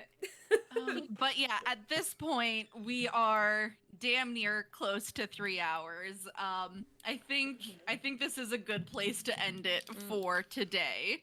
That being said, does anybody have any closing thoughts or remarks on either Sailor Moon Crystal or Oshinoko? I do. All right, say it with your chest. If you've never watched Sailor Moon, watch Sailor Moon Crystal. It's condensed. Every anime should get the Sailor Moon Crystal treatment, in that if it has a shit ton of filler, they should just condense it after it's all done and take out all the filler and just give you some really good high octane seasons. Oshinoko, fantastic anime, just like mentally prepare yourself for it. And finally, Sailor Moon can in fact beat Goku. She just needs to be in peak form, which is as soon as she becomes Queen Serenity. When that happens, it's over, and don't let anybody tell you otherwise. She said, "I will die on this hill." I will, actually. I will die on this hill. No water or anything. I will die on this hill. I will pull a Sanji when he gets fucking shipwrecked or whatever with that one guy that ate his leg. I will eat my own legs for this. Got it.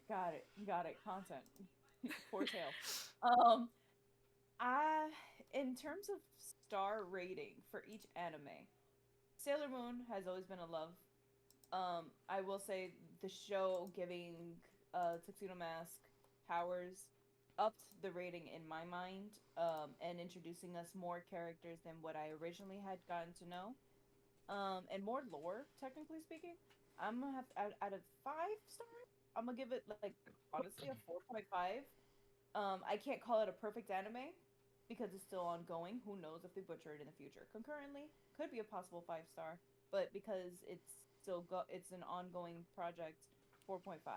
Now, when it comes to uh Oshinoko, there we go. Oshinoko. Thank you. My brain was buffering so hard. Oshinoko, I still have to give it personally. It's watchable, but it put me to sleep. So I'm gonna give it 2.5 only because it couldn't keep my attention span more than an episode and a half before my brain made me take a power nap and then I'd wake up, freak out, rewind it, and then continue watching. Fair, fair. Draco. I can give Sailor Moon a solid 4, and Oshinoko like a 3, probably less. Fair, fair. Closing remarks from myself. Sailor Moon, I give it S tier for everything Sailor Moon is, for everything Sailor Moon has done for anime for young girls in the West. Sailor Moon S tier every time, all the time. Oshinoko, if you want an anime series with something to say about our world, a good ass story with something to say, double S tier Oshinoko, my personal opinion, my personal rating. It's a hell of a watch. Like Nixie said, get yourself mentally prepared. Lots and lots of content warnings for that show. But yeah, watch both. Watch both. Sailor Moon and Oshinoko. Great, great animes. Very much appreciate. Do watch if you And have not. do watch if you have not. Exactly, Desi, exactly. They had romance. Okay. And also, brief reminder to everybody that is watching, we are going to be taking a 2-week break for the holiday season. Some of us here get particularly busy during the holiday season, so just keep in mind for the next couple of Sundays, we will not be live. So happy holidays, Merry Christmas, Merry Hanukkah, Merry Kwanzaa, whatever it is that you celebrate in this weird, wacky world of ours. Happy holidays to you and yours from us at Project UWU. Ooh woo. UWU? Sorry, I just felt like that was the appropriate way to add to that. Who we we all- rating? Ooh. Also, I will be home for Christmas and not at my parents' house, so I might try to get a little sneaky Christmas stream in here on the channel. We'll see. Ooh, let's go. Christmas special? Christmas special? A Christmas special question mark? Maybe. Oh. What do you say? Who says what? I mean, I Uh, should be available. hell yeah. I have a couple of people live on my end, but if anybody has some suggestions, a lot of the people I have that are live are flesh tubers. So, Go for it. Flesh tubers. I love it. Yeah, let's go for it. flesh it is. Ooh, Christmas. We're raiding into the flesh people. We're gonna raid Hobi Kage.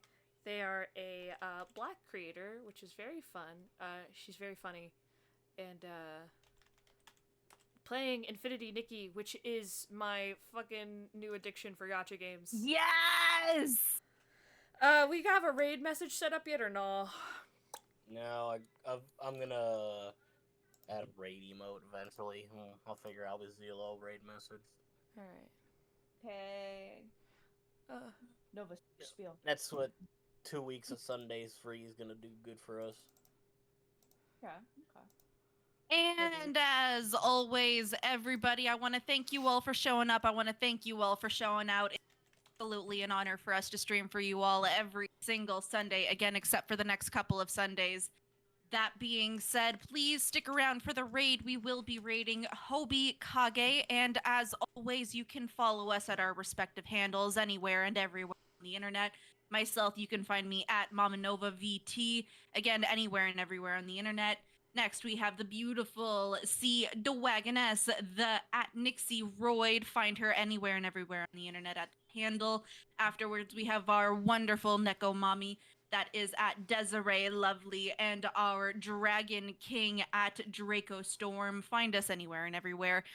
Please follow each and every single one of these beautiful, beautiful creators. We are always willing for a good time. And again, thanks for showing up, showing out, and have yourselves a great holiday season. Bye! Bye. Bye bye. Happy holidays.